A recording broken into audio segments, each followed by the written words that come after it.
Live and in effect. Back for another episode. What's going on, fellas? How we feeling today? Mars, we had a conversation a couple of days ago. I don't know. It might have went over my head. Mars, did you tell me that Gary Trent is a whack defender? I said he's a bad defender, yeah. And what based on what? Are you doing that based on just plus minus? I don't even know his plus minus. Is it bad? That's what I'm asking, because I think if I remember correctly, you had said to me that he was a negative defender. Yeah. Negative in what way, Mars? Because he's a pretty good on-ball defender. So that's just not true that he's a bad defender. No, he is not. He's a damn good closeout defender. That's number one. He's not a good rebounder at his size. And he should be a better rebounder. I'll give you that, Mars. No doubt about that. But as a one-on-one defender, as a closeout defender, he's actually pretty good, Mars. He's not nearly as bad as you say he is. That's just not true. Well, I don't even think he guards on ball that much. They use him off the ball because he's a lane defender. That's what he wants to be anyway. He defends passing lanes, but I think he's way too aggressive, chasing around screens. I think he shoots gaps way too much, trying to get steals, and ends up giving up open threes quite often. Right. He's hunting steals. That's really he's a gambler. He's a Allen Iverson mode defender. And that's more of a high risk, high reward. Yeah, I don't think the reward from when he does it is worth the amount of breakdowns that he's responsible for. From my perspective, right? Now, maybe I don't know how many steals he gets. Maybe 1.5 a game. I don't know. Right. Maybe some people view that trade off as worth it, but I think him constantly shooting gaps, he doesn't chase around screens. Like I said, he shoots gaps. When it comes to closing out, that's more of a secondary thing for him because he's already trying to get the steal, and then it's, well, if I don't get the steal now, I got to try close out. More often than not, it's a late closeout.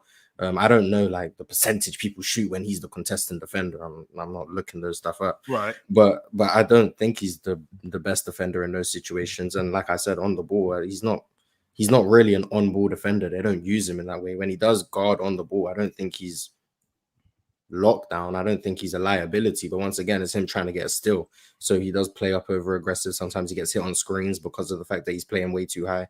I think his matchup responsibility is relatively easy. They don't put him on strong offensive players for that reason. I just think he's a negative impact defender. My personal opinion. And because he gets hits on screen, and because he gets hit on screens, because he's overplaying, he does recover.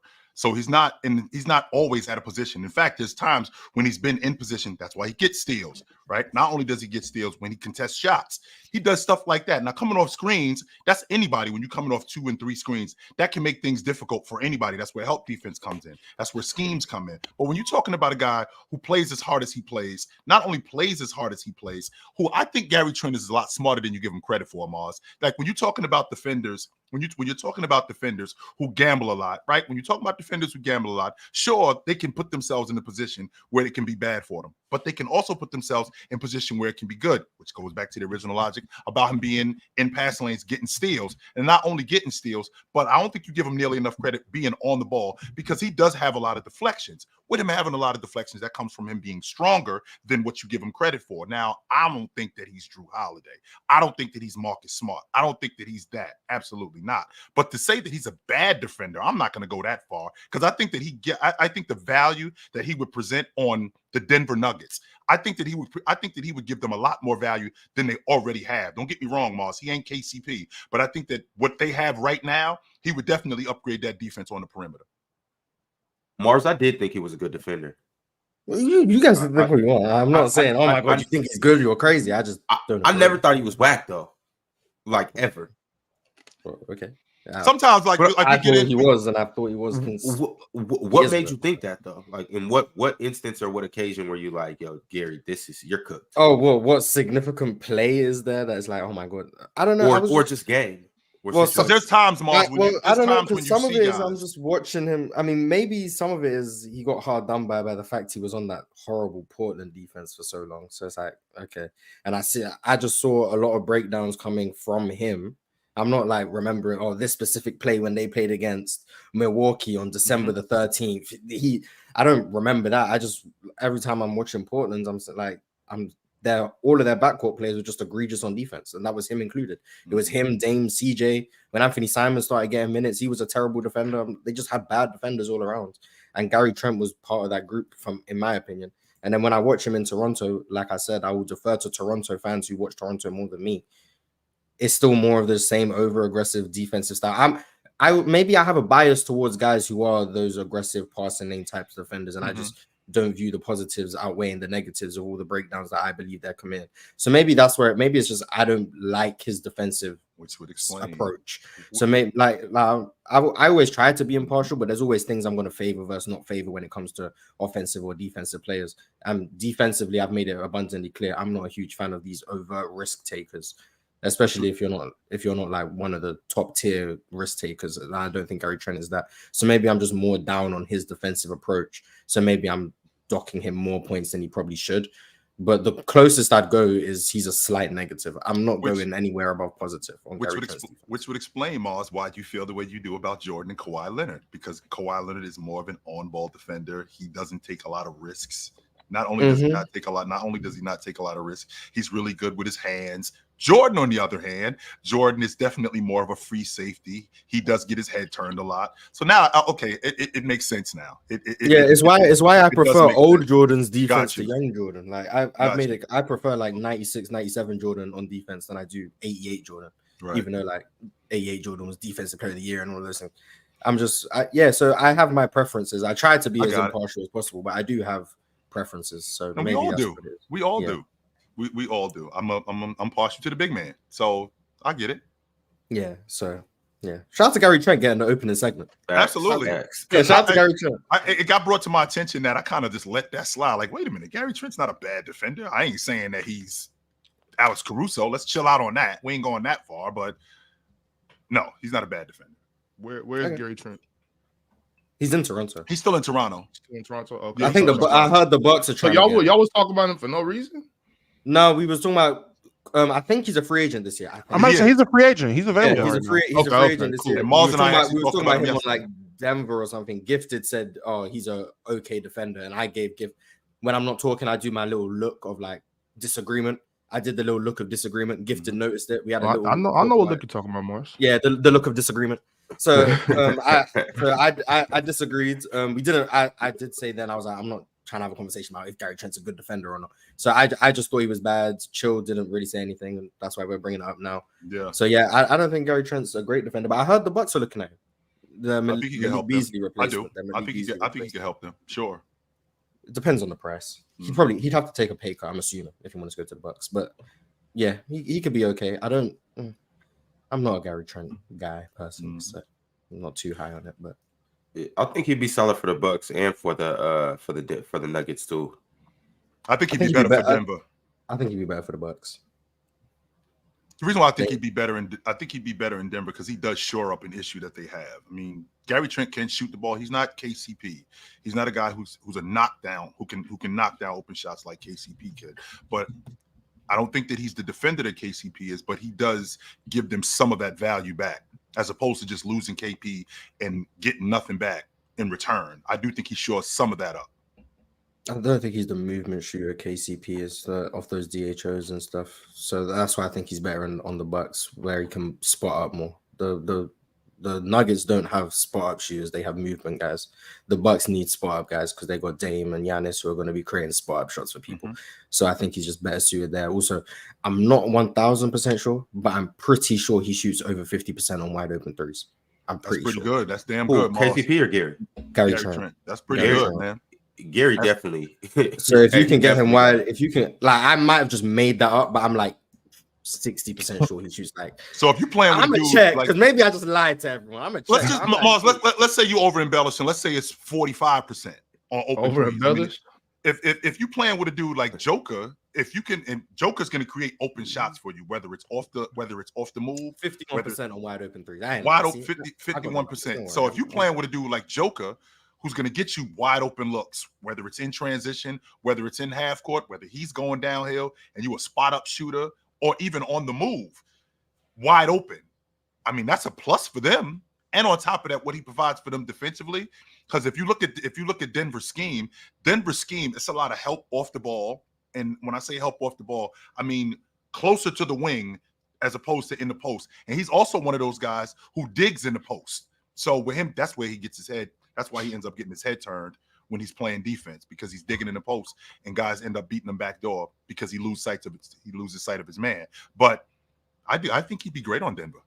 I think he shows up a rotation issue that they now miss. For the right price, yeah. I don't know what he's commanding on the market right now, but for the right price, yeah. Mm-hmm. Either way it goes, Denver's cooked. Can we all agree to agree? Oh, facts. Okay, see the best team in the West. Wait. Can we define cooked? What does that mean? Are they over? Is that what we're trying to say? They're not in tier 1 of contenders in the league. So they're not a top 3 team in the West no more.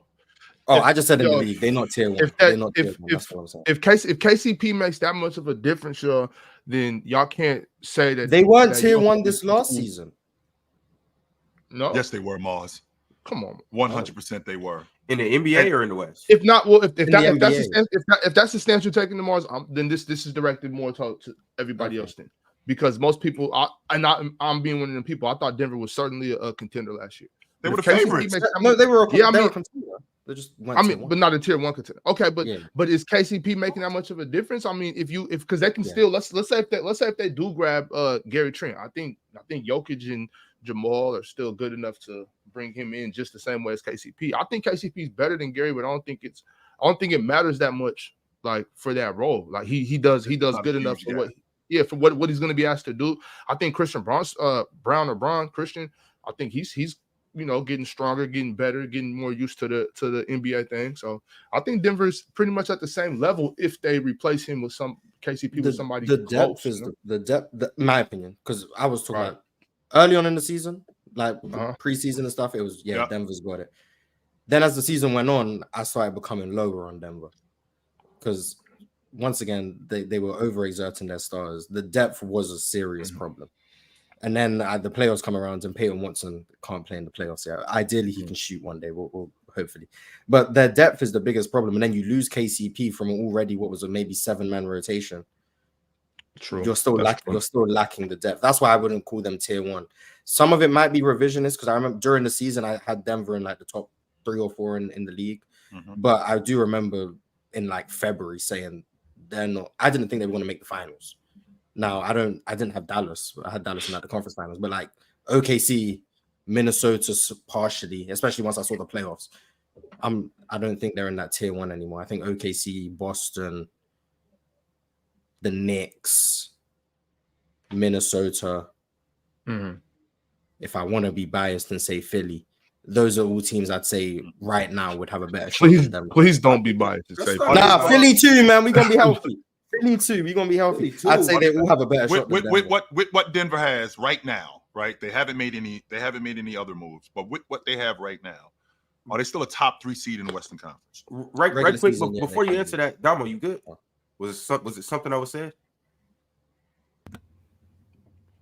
My team is paying a 45-year-old man $50 million, and y'all sitting here talking about Gary Trent defense. We now okay. The Lakers are over. LeBron James or Gary Trent's second apron. I'm over here stressing because the Lakers are over the second apron, and we ain't signed nobody. And y'all talking about Gary Trent. You signed Bronny to a guaranteed contract. I'm sitting here waiting 7 in the morning. This is what I'm here for. Bronny get a 4-year deal. Bron get 50 mil.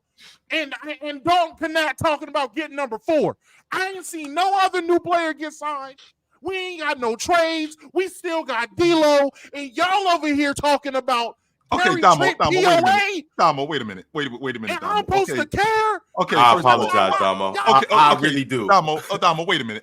Damo. Okay, first of all, if he opts into the deal, let's just say for the sake of argument, this 2-year deal, let's just say he opts into the deal. It's the same money. He just got an extra year on the deal. It's the same exact money. If he just said, all right, I'm going to opt into the deal and I'm going to take the 1 year. He just took 2 instead of 1. He's got a no trade clause in his contract. And Damo, you know this as well as I do as a Laker fan. Your crew is built for the playoffs. You guys are not built for the regular season. We've already seen that with you guys. We saw what happened when you go deep into the We saw what happens when you go deep into the playoffs because of the matchups that you end up getting. That's what happens with you guys. And with the crew you have, I really don't think you that far away. You just ran into Denver. That's your problem. Why you ain't take a discount though, Chill? Why you ain't take a discount? So the reason why he didn't take the reason why he didn't take a discount, He said he was going to take a he discount. He a billionaire. If I'm not mistaken, he said he was going to take a discount for James Harden, who now is with who? The Clippers.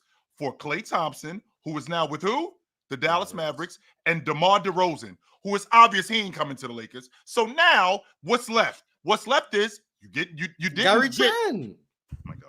You didn't get who I said I was going to take a pay cut for. Why is it so obvious that DeMar's not coming? Did he resign already?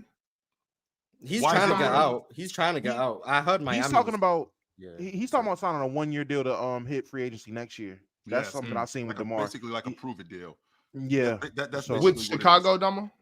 But anybody else but Chicago. So essentially he's not trying to go back to Chicago. So the Lakers, y'all still had action, Damo? We can't. No, we're not, because LeBron decided to take $50 million over the second April now. I'm saying before that though, if DeMar's still on the market, right, Damo? Could LeBron could have did work something out with Rob Pelinka? Like, yo, I'll take a little less if you can go get DeMar. That was the plan. But if DeMar hasn't signed yet, Chill, why did Bron just jump off? Because if I'm guessing, he don't think that DeMar DeRozan is coming to the Lakers. He don't think. Like, that money ain't going nowhere if he hold on to West. He doesn't think that he's coming to the Lakers. And why all of a sudden? Because he's selfish. That's selfish. So now we're talking about. So now we're talking about him making all the money, right? Him taking all the money, even though you also inked, if I'm not mistaken, Damo, you also inked, you extended Anthony Davis last year for like $180 million over 3 years. You did do that. So it's not like before I say anything, it's not like James's money. It's not like James' money is the only reason why you over the second apron. Let's be clear about that. It's not the only reason why you over the second apron. Because if he ended up over 3 years, because if he it was something like that. That 180 might be a bit much. I'm about to say, because that's 60 mil, and if AD making 60 a year and LeBron making 50 a year, I hate both these niggas. Yeah, well, I know for a fact that you extended Anthony Davis. I think we did re-up AD. I do know that. He's extended. If that's true, right? So if that's true, Oh James ain't the only reason why. 17 million in 2028. Who? That's 4 years. One more time, also for the people making 17 million. Right. I'm not worried about that. So I'm not worried about that. James ain't the only reason that you're over the second apron. It's just one more year in the deal. He could have opted into this deal. Very much opted into the deal that he was already under. Instead of getting an extension for one more year, not 3 or 4 years, 1 more year. And I still would have had this stance because I was the guy saying I did not want LeBron to come back. You out on James. This is your best I was out on James. I was out on James. I was out on LeBron. I'm not saying second. AD's our best player. But I've been saying AD's the best player. But genuinely, I've been saying, LeBron, you got one foot out the door. I will drag the other one out the door for you. I'm all for LeBron walking. I'm good with that. Paying a 45-year-old LeBron James 50 mil, even that's my goal. Trust me, that's my goal. I love Bron. Paying Bron 50 mil is not something I wanted to do at all. I understand he was willing to take a pay cut for 3 players.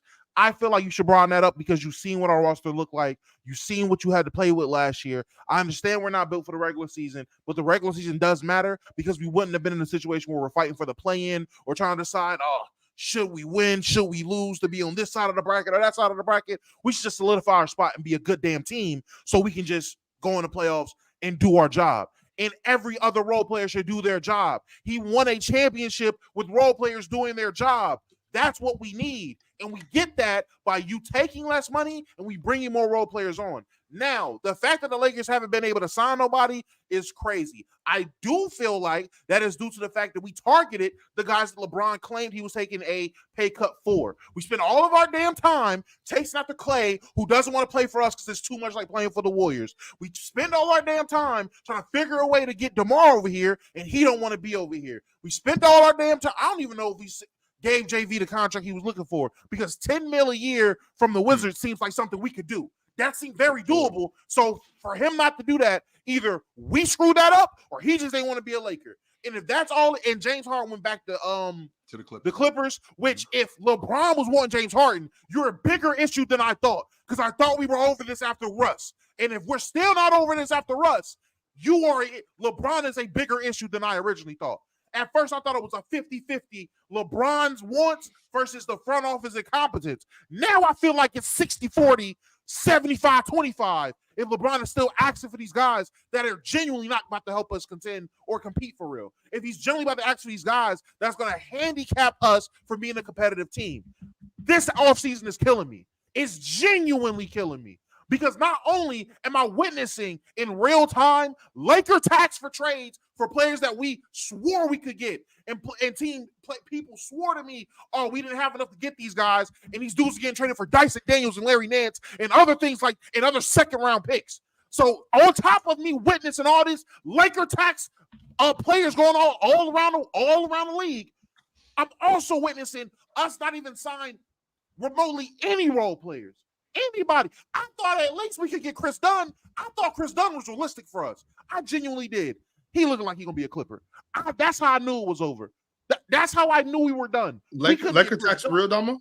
Laker tax is, oh my God, it's so real. It's so real. I think you was the first person I ever heard talk about Laker tax.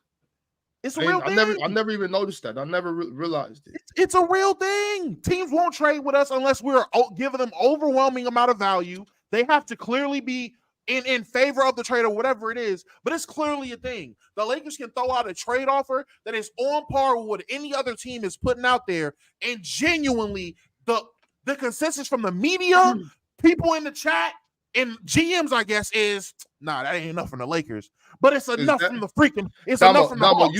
It's enough from the Pelicans. You wouldn't be happy. You wouldn't be pushing some Laker media cartel propaganda, would you? Like, this is a real thing? Or? Let me ask you a question, Ox. Which is a better package in your opinion, boss?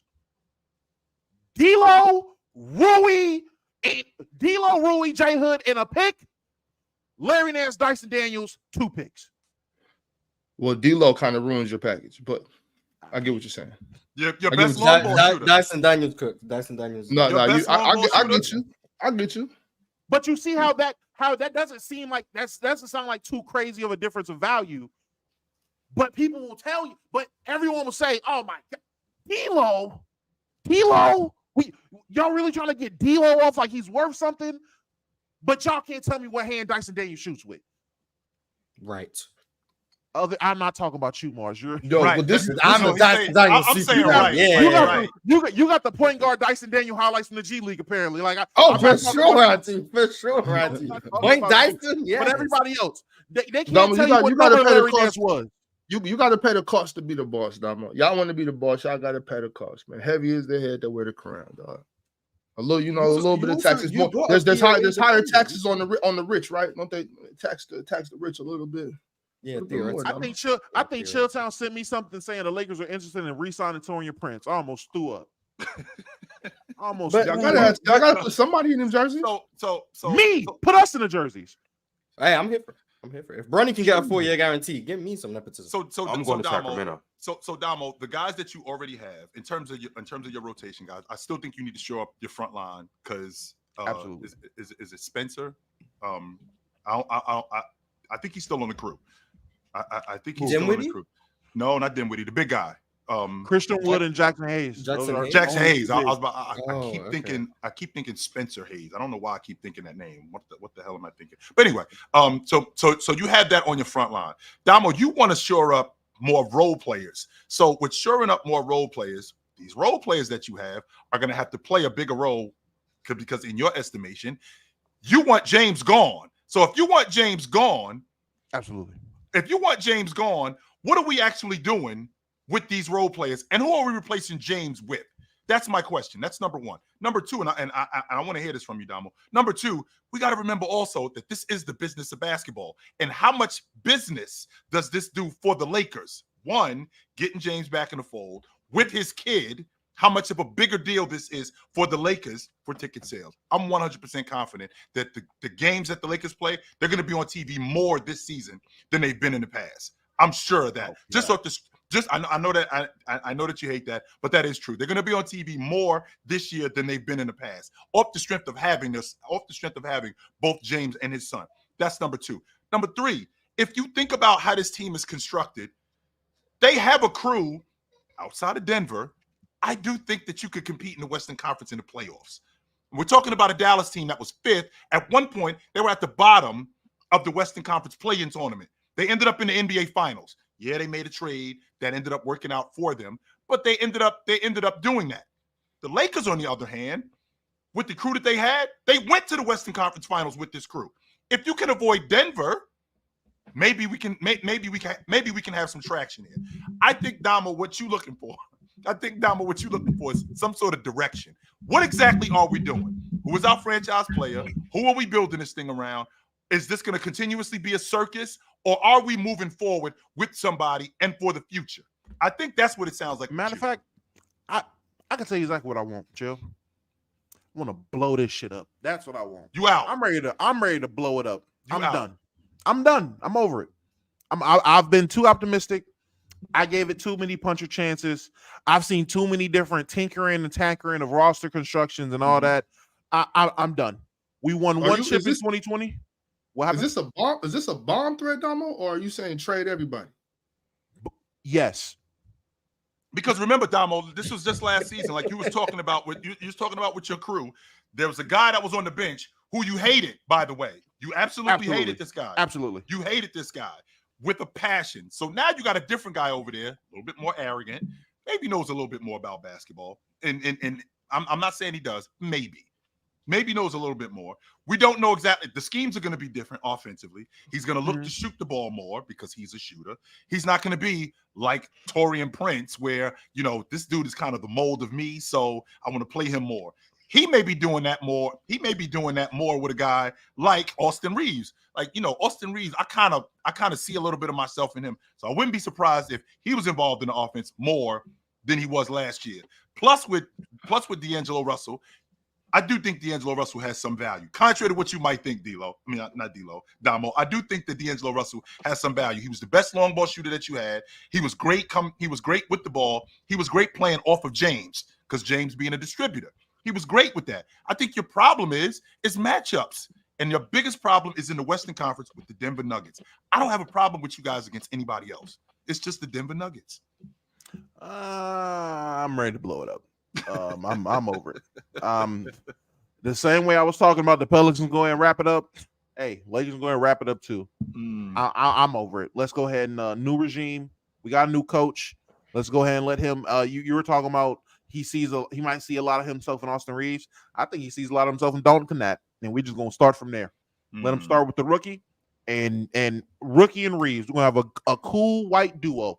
And rebuild from there. That's the new foundation, I guess. I don't know, but I'm over it. I going into the season with the team we just had last year after how last year ended, and I can get that. Oh, it's the bad matchup with the Nuggets, and I understand. I was the guy saying the reason we lost that, at least 80% of my opinion of why we lost that is because of the guy drawing up the plays and the guy setting the tone over on the sideline. With that gone, maybe I'm a little more confident, but for the most part, without adding any actual additions that help strengthen this roster, I have no faith in this at all. And LeBron's just getting older, taking more money. Bronny is on this team for absolutely no reason.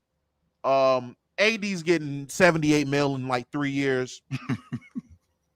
Let's go ahead and let's get some picks back, man. Let's go ahead and get some picks back. Let's go ahead and let's go ahead and just genie sell the team. New regime. Let's start over. We got a ring out of it. I'm happy with that. A lot of teams can't say that.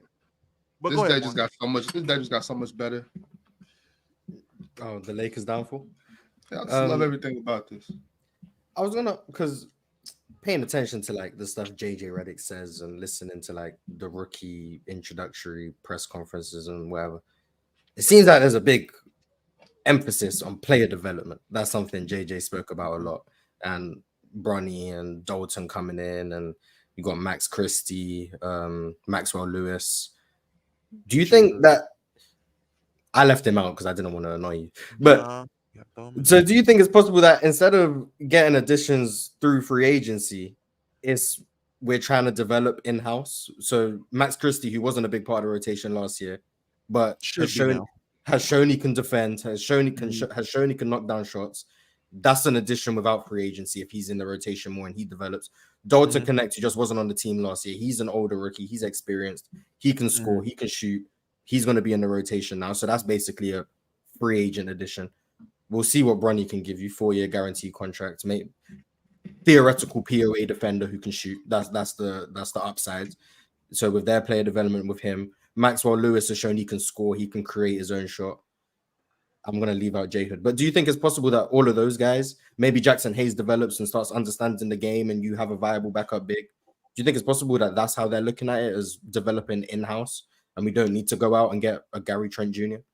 To expand on what Mars just said really quickly, Diamond, I want you to go ahead because we've been doing it the other way and that's not been working. It hasn't been working. So maybe this is the solution. How about we build the house from within, as opposed to, all right, we got to go get this guy, we got to go get that guy. How about we may have all of the guys that we need right here, right now?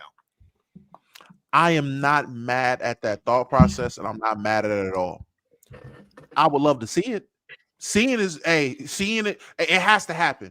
Would I love to see the young Lakers develop into valuable role players that we need to make us contenders? I would love to see it. I just doubt it. Now, do I think Dalton Knapp can help us? I think Dalton Knapp can help us right now with his shooting. I think he can help. I know Max Christie is going to be able to give us some valuable minutes. Right. I didn't believe in Maxwell Lewis when we drafted him. So I got to see the development. Summer League is going to tell me a lot. And if these guys are looking decent, these guys are looking viable, looking like role players, I promise you this episode never happened. What about Bronny? You didn't bring up Bronny, Damo. What about Bronny? I gotta see it again. Summer League gonna tell me everything I need to know. If Bronny can go out there and look like he's competing with the rest of the prospects on the court, I'll have some confidence in him. If Bronny go out there and if he goes out there and he's looking like a guy that's about to be in the G League next year, this episode did happen. Are we sure about that? Are we sure about that, Damo? Because if I recall correctly, I mean, Brandon Miller looked like me in trigonometry class in the summer league last year. He looked like he didn't have a clue what was going on, and then he turned out to be a damn good rookie. That Hornets summer league team was dysfunctional. Yeah, that Hornets summer league team was more dysfunctional than the Hornets regular season team, and that says a lot. I knew that team was bad when James Najee dead quit in the middle of summer league and said, "I'm gonna just go back home. I'm gonna just go back." So I gave Brandon Miller a little bit of slack. I'm like, all right. Everything's not what it seems with that summer league. That summer league team was the equivalent of an AAU team, genuinely. That summer league team was just trying to get James Bouknight to stay in the league. They was just the James Bouknight go try get a bucket, and it was. That's why he had no idea what they were doing. None whatsoever. It was bad. But to Mars's point, when you look at your crew, Dalton Connect. Dalton Connect is basically them not making the same mistake that they made the year before when you passed on Jaime Jaquez, right? So we're going to get a grown-up. Yeah, we're going to get a grown-up and Cam Whitmore, absolutely. We're going to get a grown-up, and he's going to help us immediately. And being the scorer, being the shooter that he is, I think J.J. Redick is definitely looking to involve him in the offense early and often. No doubt about that. Now, as far as Bronny James, now, in terms of the development, you already told me, Damo, how much you love Darvin Ham. He's the reason why Max Christie got an extension, his departure, because he's going to be playing more. He was hardly playing last year. And the fact that he was hardly playing and them extending him tells me a lot about what kind of player they really think he is. Maybe he was getting mismanaged. So the fact that he was getting mismanaged, now we got a guy in J.J. Redick who's going to come in here and play him more and expand his game more. So maybe, just maybe, what you're looking for is probably in-house. Chill. The thing about it though is, out of everybody that you named, a lot of these guys kind of play the same position. Like all these young guys that you named, they're all wings. They're all guard. But don't we have that? Isn't that what's going on in the league today? Isn't that what's going on in the league today? If you think about it, if you think about what's going on in the league today, everybody. I mean, that's what most of the great teams are built around. They built around that 6'8", 6'9" guy. With the exception none of these guys are 6'8", 6'9" though. Dalton's what the tallest at 6'6"? I think he's 6'6", 6'7". I've seen, but the unit is not built around Dalton. That's Christie is like 6'5", 6'6". Maxwell Lewis is like 6'7", 6'8". Dalton Knapp is like 6'8". Maxwell Lewis, is he? Yeah, he should be. Yeah, he's like. I think it was at 6'4", 6'5", but no, you might be right. He just skinny as hell. If he's 6'7", all right. Like if he might be 6'7". He might be. Yeah, he's 6'7". I just looked up. He's skinny as hell. So that does add up. Yeah, okay. Very skinny. Okay, and I mean, like, I feel what you're saying, Chill, about, like, these. I expect younger players to get better. You guys know how I feel about young guys. You have the off season. The off season is meant for you to get better, for you to get stronger. You go through a year sitting on the bench behind LeBron, behind AD, behind D'Lo, behind Reeves. But my thing is, it's like Maxwell Lewis, Max Christie. We can even say Dalton Connect. Hell, throw Bronny in there. Are these guys actually playing viable minutes over D'Lo? Are they playing viable minutes over Austin Reeves? Are they playing viable minutes over LeBron's on the bench? Are they providing good minutes? Ron, let me tell you right now. Let me see one game of Bronny being able to play valuable any type of defense. I'm screaming, put him in the game over D'Lo every time. Every time I'm screaming, D'Lo put 9 in. Where's 9 at? We need defense. Put 9 in the game. I'm screaming. If Max Christie shows he can stay in front of somebody and hit a shot, put Max Christie in the game. Let Maxwell Lewis come out and actually be a defender. That's all I care about. These niggas don't got to score. They don't got to do nothing. Let them be able to play some defense. All of them get more minutes over D'Lo in my opinion. But look, though, Damo, this is the thing. Regardless, I feel like playing Bronny, letting him get NBA minutes and develop, you getting more out of that than playing D'Lo. Absolutely. You guys be playing D'Lo. I'm what? Yeah, 100%. Listen, in my opinion, D'Lo shouldn't even make it to past Summer League. D'Lo shouldn't make it to the training. So he should be off the roster. He should have been off the roster yesterday. Last Thursday. He should have been gone. He should have re-up. He should have been a free agent. Well, the reason why he did that was because he wasn't sure what kind of money he was. Yeah. But I know why. Just so you know, this dude right here, he does not care about your best interest. He wants you guys to be wrecked. Wait. Chill. This dude is absolutely loving this. Be that as it may, Chill. Okay. Be that as it may. Mm-hmm. I'm not. I have no control of what happens in the Lakers, so I'm just really talking how I feel. Y'all know I think D'Lo's a bum. I think when it comes to bums, D'Lo's the starting point guard. You know what I mean? So that's how I feel. That's how I feel about D'Lo. D'Lo was one of those guys. You know what I mean? And so it's not like I'm not just trying to. I can't make it any worse than it is. I'm happy to see it. Honestly, I love the DeMar. Anything that goes wrong with the Lakers franchise, I love it. But this isn't that. This is me just really speaking how I feel about that lineups. I want to know, is JJ Redick going to bring out more 3-guard lineups? Damo, and if he does, and he does it successfully, look, don't stop. Hey, Damo, chill out. Chill out, Damo, because my man Damo, you're going to make him bust a gasket with the 3-guard lineup. He can't handle it. Chill out, Damo. I'm not even mad if Ox is preying on our downfall or not, because I agree. Because I gave a whole year of positive reinforcement and support for D'Lo, and I seen how that ended for me. He ain't getting nothing from me this year. D'Lo gets no grace. He don't get nothing. There's nothing given for D'Lo. Hey, chill. I'm out. You're done. I'm out on D'Lo. I'm out on D'Lo. I'm done with him. So, in my opinion, and Mars is gonna laugh at this one. There are 2 point guards on the Lakers right now that should be getting more minutes than D'Lo. That's Bronny and J Hood. And Mars know how I feel about J Hood. I think of J Hood how Ox thinks of D'Lo. Matter of fact, for y'all to understand how I feel about J Hood, Westbrook. And you think he should be playing in front of D'Angelo Russell? So where D'Lo in the depths of hell? Like right. D'Lo should be in street clothes. D'Lo should be getting John Wall 2020 treatment. D'Lo should just be a guy on the team. Ron, D'Lo. Wait till we find a scooter. D'Lo should be somebody. D'Lo should be somebody homeboy at the games in shell toe Adidas. You know what I mean? D'Lo should replace Kimball right now. That's why we doing D'Lo. I don't understand this. I mean, first of all, he said it. First of all, the problem with D'Angelo Russell is he only does one thing, and when you got guys who disappoint, I'm not gonna go that far. When you got guys, here's the thing, Damo. When you got guys who are only good for one thing, and when they're not doing that one thing, they're kind of useless. D'Angelo Russell isn't an elite distributor, right? He doesn't defend like that. So because he doesn't, he can shoot the basketball. 100% he can shoot the ball. But when he's not shooting the ball, he's kind of useless on the other stuff. But when he is shooting the ball, he's damn good for you guys. Damn good for you guys. So I'm not going to look at D'Lo like, yo, D'Lo is Jimmy Fredette. No, Jimmy Fredette. No, I don't think he's that bad. I just think that you, Damo, with the rest of your Laker cartel spoiled, rotten kids that you are, think that number one, you should be at the top of the league every year. You should have all the talent every year. And in fact that you don't, and not only the fact that you don't, the fact that you have the fact that you're in the situation that you're in, and maybe, just maybe, you can build from within. This is kind of aggravating you a little bit. And I don't think it's a bad thing that you should build within. I don't. I'm spoiled because all I ask from a starting point guard is to not be a bum. I'm spoiled for that. Was he a bum? So I want to make sure I'm clear, Damo. Was he a bum last year in the playoffs? Not this season. Last year in the playoffs when y'all played against Memphis, was he a bum?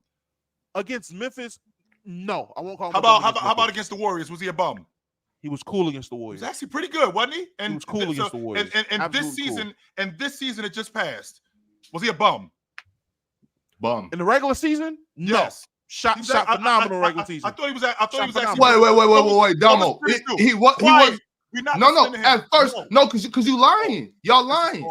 I can't see. What are we lying about? What's going on? Because y'all know that for a fact. Y'all know for a fact that 55 to 65% of the regular season, D-Lo was looking garbage. No, he was not. It wasn't that much. But chill. He did start off playing bad. He kicked it in the gear. He kicked it in the gear around the trade deadline so that he could stay in La La Land, and that worked out for him. And then playoffs come, and he goes back to D-Lo. He showed his true colors. He played the Lakers to not trade him, and that's what happened. Am I lying? Chill. Come on, chill. Did that not happen?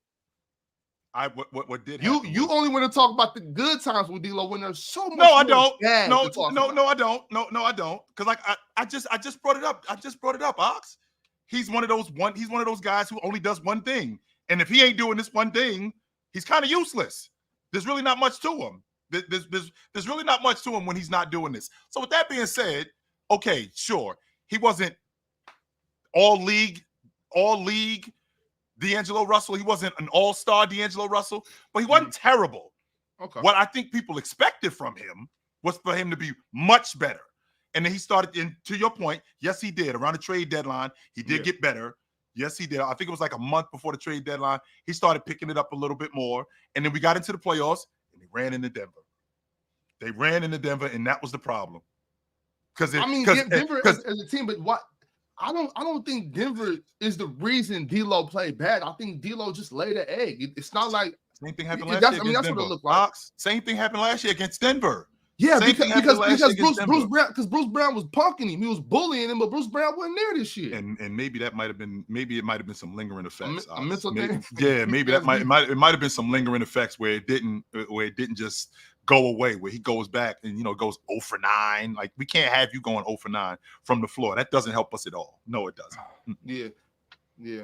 I don't know, man. I'm just not very high on D-Lo, but I'm gonna jump into these super chats, fellas. Appreciate everybody that's in here. Go ahead and hit that like button. Y'all know the drill. Salute to all of our members, but specifically, I want to shout out our Hall of Fame members. You guys know the names, but I'm gonna shout them out anyways. Starting with my dog Jerry Reality. Shout out to my man Jay.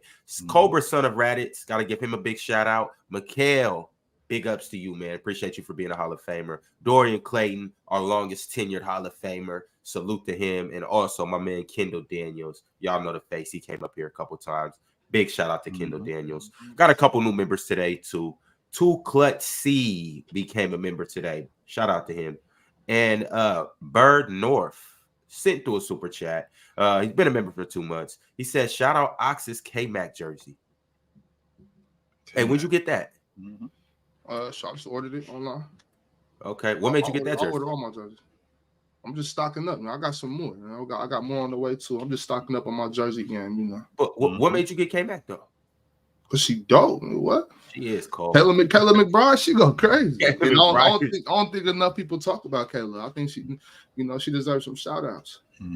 First off, hey, that's the queen of Fenerbahce. First off, second off, she got one of them games where it's like, don't nothing like jump out to you, but then you at the end of the game you look at it, her team won, and she's leading them in scoring, or she's leading them in assists, or she just makes that clutch play.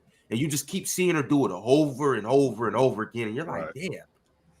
You know what I like about you know what I like most about Kelly McBride? What's that? Is she sit down on that defensive end. She sit down. I'm talking about in a chair, hands up, playing good defense on and off the ball. I love that. I watched the Seattle game a couple of nights ago when they played against Dallas. And since you brought that up, Ox, I ain't know a woman Wale. I ain't know she sit down in the chair neither, because she defends. I know she's a bucket getter, but I didn't know she sits down in the chair neither. She's damn good on the ball. Damn good. I didn't know she was that good. Her only issue is just her size. If she was a little bigger, I think she would be a lockdown defender. She definitely competes. Yeah, I like that about her. I definitely like that about her. I know that I know the Western Conference in trouble because Minnesota gonna be a problem come playoff time. They are. They're gonna be a tough out. Yeah, for sure. They're gonna be a tough out. Let me tell you, Vegas. If y'all think y'all just walking back to the finals like y'all did last year, nah, not happening. Yeah, matter of fact, I'm doing the Lynx playback tomorrow. We got the Lynx versus the Connecticut Suns. It's gonna be a great game tomorrow. So y'all come pull up to the playback. That's the top two teams in the East and West, right? Yeah, that's definitely gonna be a good ass game. Speaking of which, if you haven't went to playback and joined the Players Choice Room, do that. It's pinned at the top of the chat, but specifically because we about to go to playback in about an hour here and go check out some good things. So y'all be sure to click this link and go join us on playback in about an hour. And also, too, stay over there. You heard Ox. He said he's gonna be there tomorrow. Y'all go ahead and definitely tap in with him. But keeping it pushing. All day. Kick it there for 24 hours. Yeah. MP13 said, hypothetically, if LeBron had taken less money and with D'Lo opting in to be traded and them also initially being under the cap, not even the luxury tax was there, any world where the Lakers could have tried for Bridges from Brooklyn? Does Bridges make them, if with the unit that they have, I think Bridges does fit with them, but like what he damn, I don't know if that money works. Well, actually it does because he's on the cheap. They got him for like 20. They got him for like 22 million. I do think that. Yeah, I think the money works. Sure.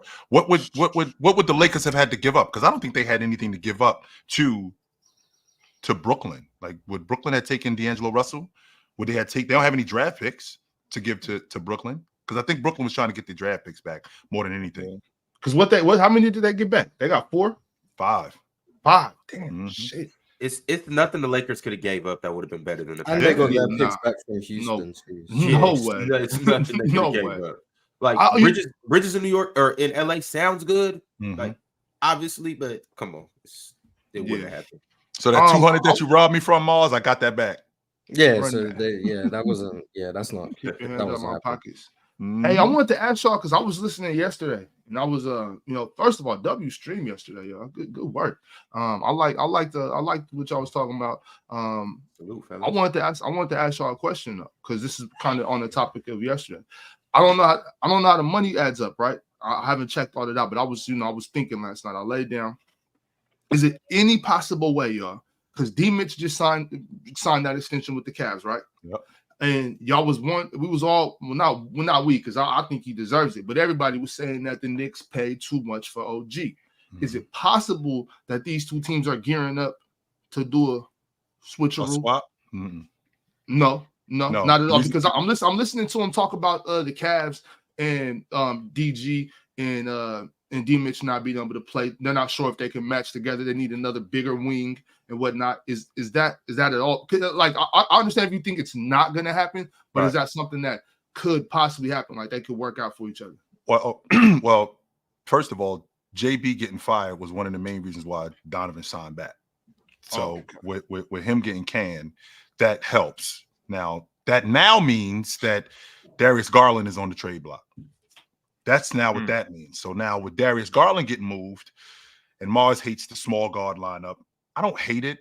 I just think that if you can get guys around, big guys like Jared Allen, like Evan Mobley, you could supplement the small guards. I've always felt like that. But with that being said, you could move off Darius Garland. 1, he's young. 2, he's on a max deal, but I think you can move off of him to get younger wings that are maybe bigger.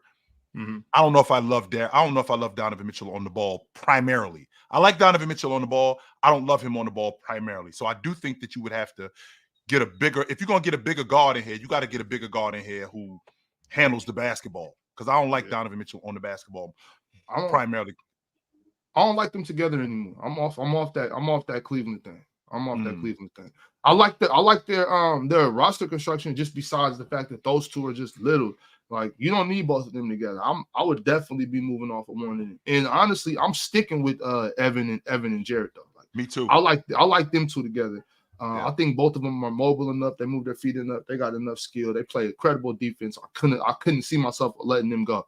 But DG and D Mitch got to do something. I'm trying to get on Mars' page where he's talking about moving Mobley to the 5 and moving off of Allen. I just think that, and I think it's a good idea. I do think it's a good idea in some sense, because with him being a 5, he gets to play on the block a little bit more. But I do think that he's a 4. I think he's a 4-man more than anything. And in this league, stretch 4s, I think that's perfect for his game. I just think that he needs to be a little bit more consistent in what he does offensively. He's shown me he can knock down. He's shown me he can knock down the long ball. He's shown me he can knock down the mid-range. The question is can he do it with more regularity? That's the million-dollar question. It's not whether or not he can do it or not, because he's shown that he could do it. That's the question. And him, those two guys, in terms of a tandem, I don't think that they suck. I think that they're actually really good. The problem was both of those guys were in and out of the lineup, so we didn't get to see him like we got to see Rudy and Cat the entire season. We didn't get to see Mobley and Jared Allen, because Mobley was out of the lineup for 2 months earlier on in the season. Then Jared Allen was out of the lineup early, and then Jared Allen started playing like an all-star. So I'm trying to get on Mars' page when he's talking about Mobley at the 5.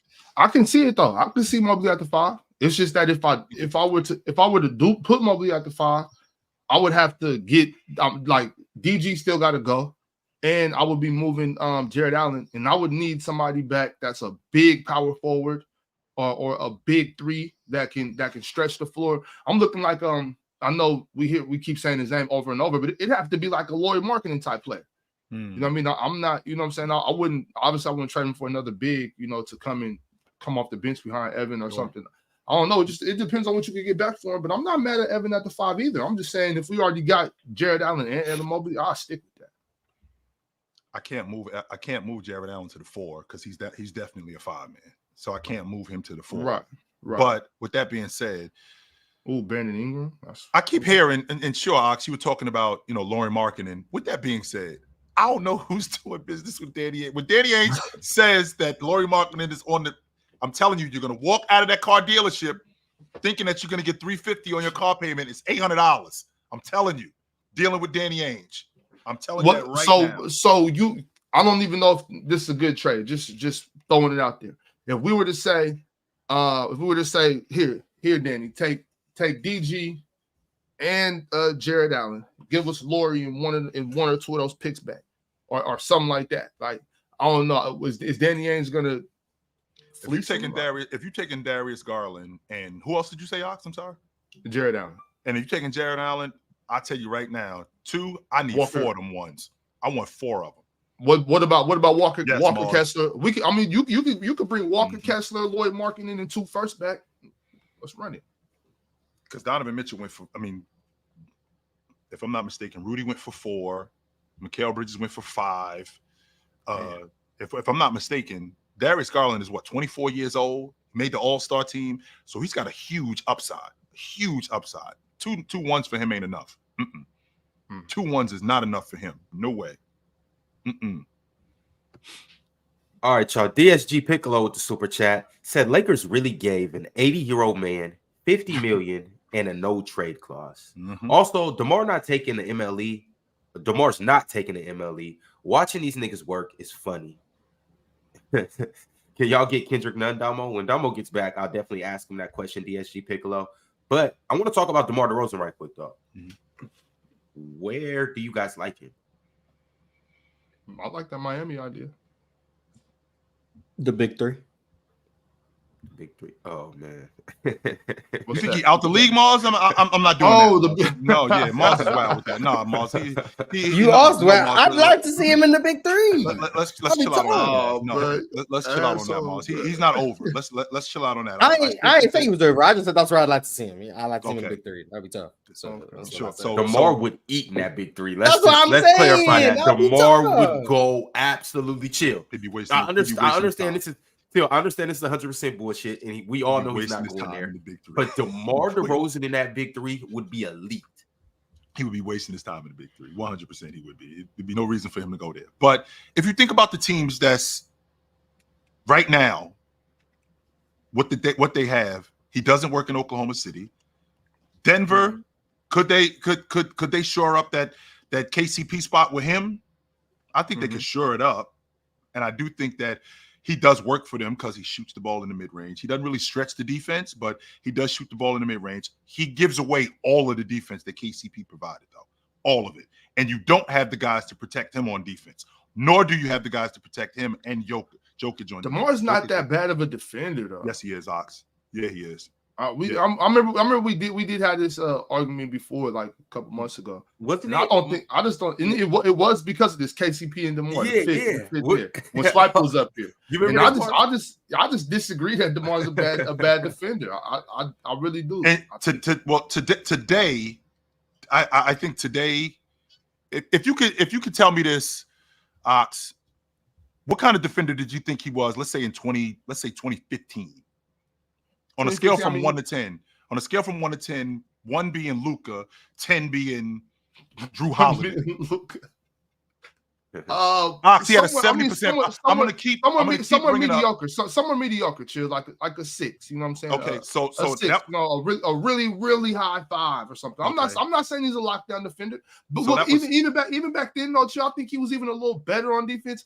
It just looked bad because in the playoffs he was getting cooked by Bron, and people tend to just remember that when against everybody else besides Bron. I think DeMar was a exceptional defender. He was decent, not extraordinary or anything, but he was solid.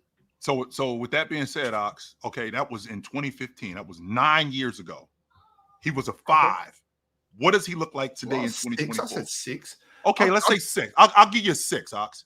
So mind you, 6 is decent. That's above average. Right. Okay, 6 is above average. So we go from a 6 to today in 2024. Where I think he's 35 years old. What does he look like today? From a 6 in 2015 to today in 2024. I think he's 33, 34. Yeah, I think he'll be 35 on opening night. Okay. I would say he's a competitive defender. He competes on the defensive end. Okay. He's still strong. He's not, you know what I'm saying? He's not getting pushed around. He might not got the same lateral quickness he once had, but he's still not a blow by guy. Like, we're not just picking on DeMar. So I would still say he's slightly below average. Is he better than Chris Middleton on defense? Chris Middleton's just bigger, longer. So is he better than Chris Middleton on defense? I can't say. I don't know. What do y'all think? Do y'all think he's better than Chris Middleton? I can't say. I don't know. I think Chris's size really helps him being able to get back and contest and things like that. So probably not. But I don't think reputation. Like for Chris, I still don't think he's better than Chris. I don't think he's ever been better than Chris on defense. Right. And I don't think so either. And not only that, Ox, to my point. So now I go from a slightly above average defender to now a below average defender. Slightly. Okay. Let's say he's a 4. Right. I'm replacing him. I mean, he's replacing an all league caliber defender. That's who he's replacing. So I'm losing. KCP's a 7. No. Is DeMar better than Gary Trent on defense? Bro, I don't know what Gary Trent's doing nowadays. No, I can't even answer that question. I'm not going to sit here and lie and act like I know what Gary Trent has done in the past 3 seasons. He's not. I forgot what Gary Trent even looks like. I don't even know. He's not. Ox, like I said, Ox, you got him at a 4. I think, to be honest with you, Ox, you got him at a 4. I think he's a 3, maybe even a 2. I do.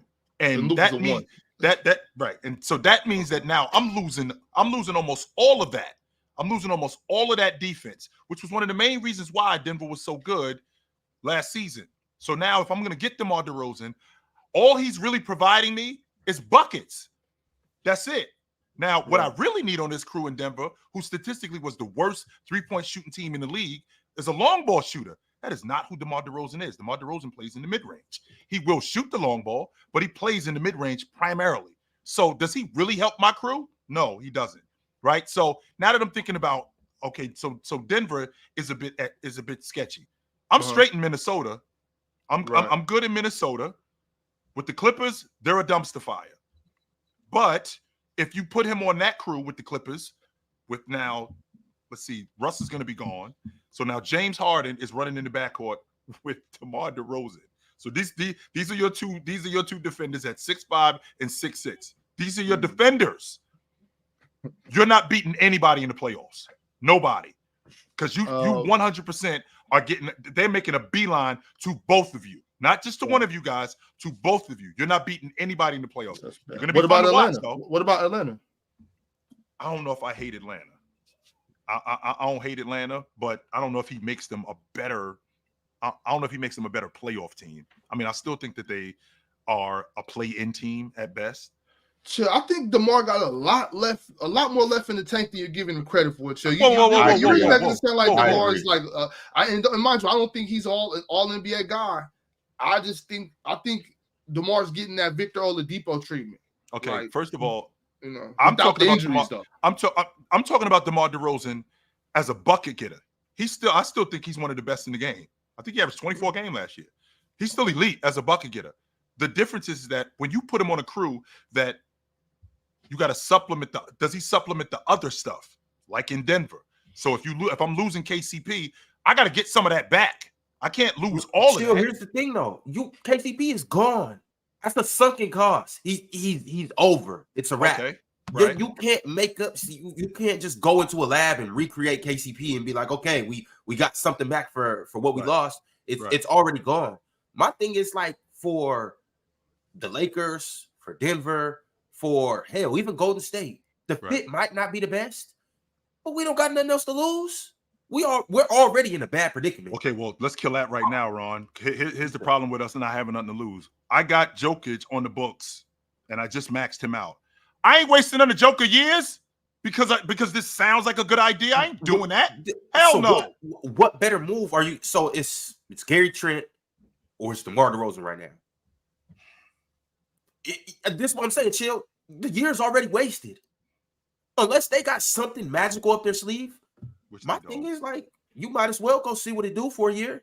So he said he wants to do a 1-year contract, right? Sign him for a 1-year contract. It might work out. If it doesn't, it's not going to look better with Julius Randle. That's my only point. Like, what else do you do if you're the Nuggets? The Warriors. What else do you do? You struck out with Paul George. Unless you're going to trade Steph, if you're legitimately trying to win, I just think that's a bad move. I think that what he provides at this point in his career.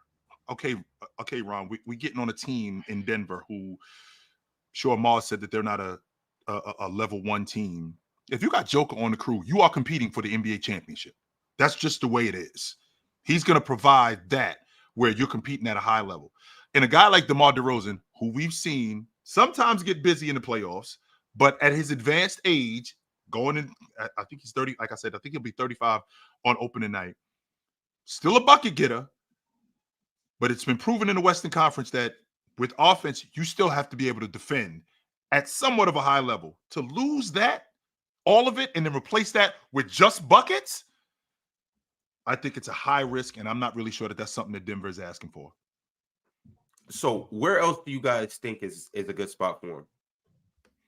I think they could protect him more in Miami, to be honest with you. I do. I like Miami a lot.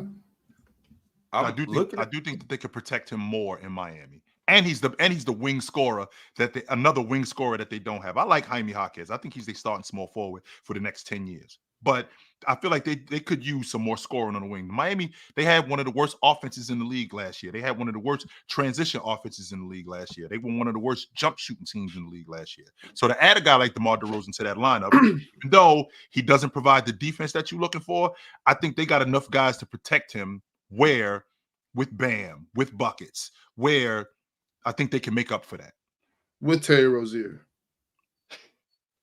What about Terry Rozier's on that crew too? What's wrong with Terry Rozier, man? Yeah. No, it's just every time the Heat get brought up, you bring up Terry, so I like it. Okay, It's to be expected now, yeah. I got a Terry jersey on the way? No, just WNBA this year. Okay.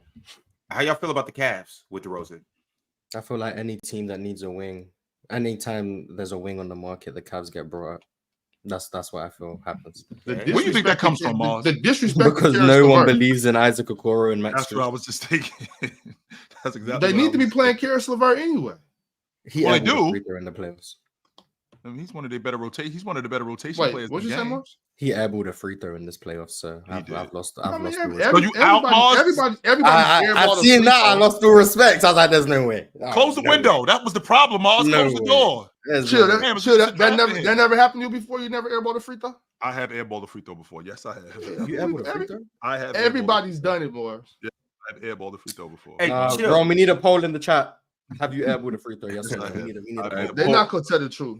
No, let's see if they tell the truth. Well, the votes are anonymous, so you guys can tell the truth. Tell the truth. If you've airballed a free throw, pick you out like, oh, Hanzo, you airballed a free throw, you suck.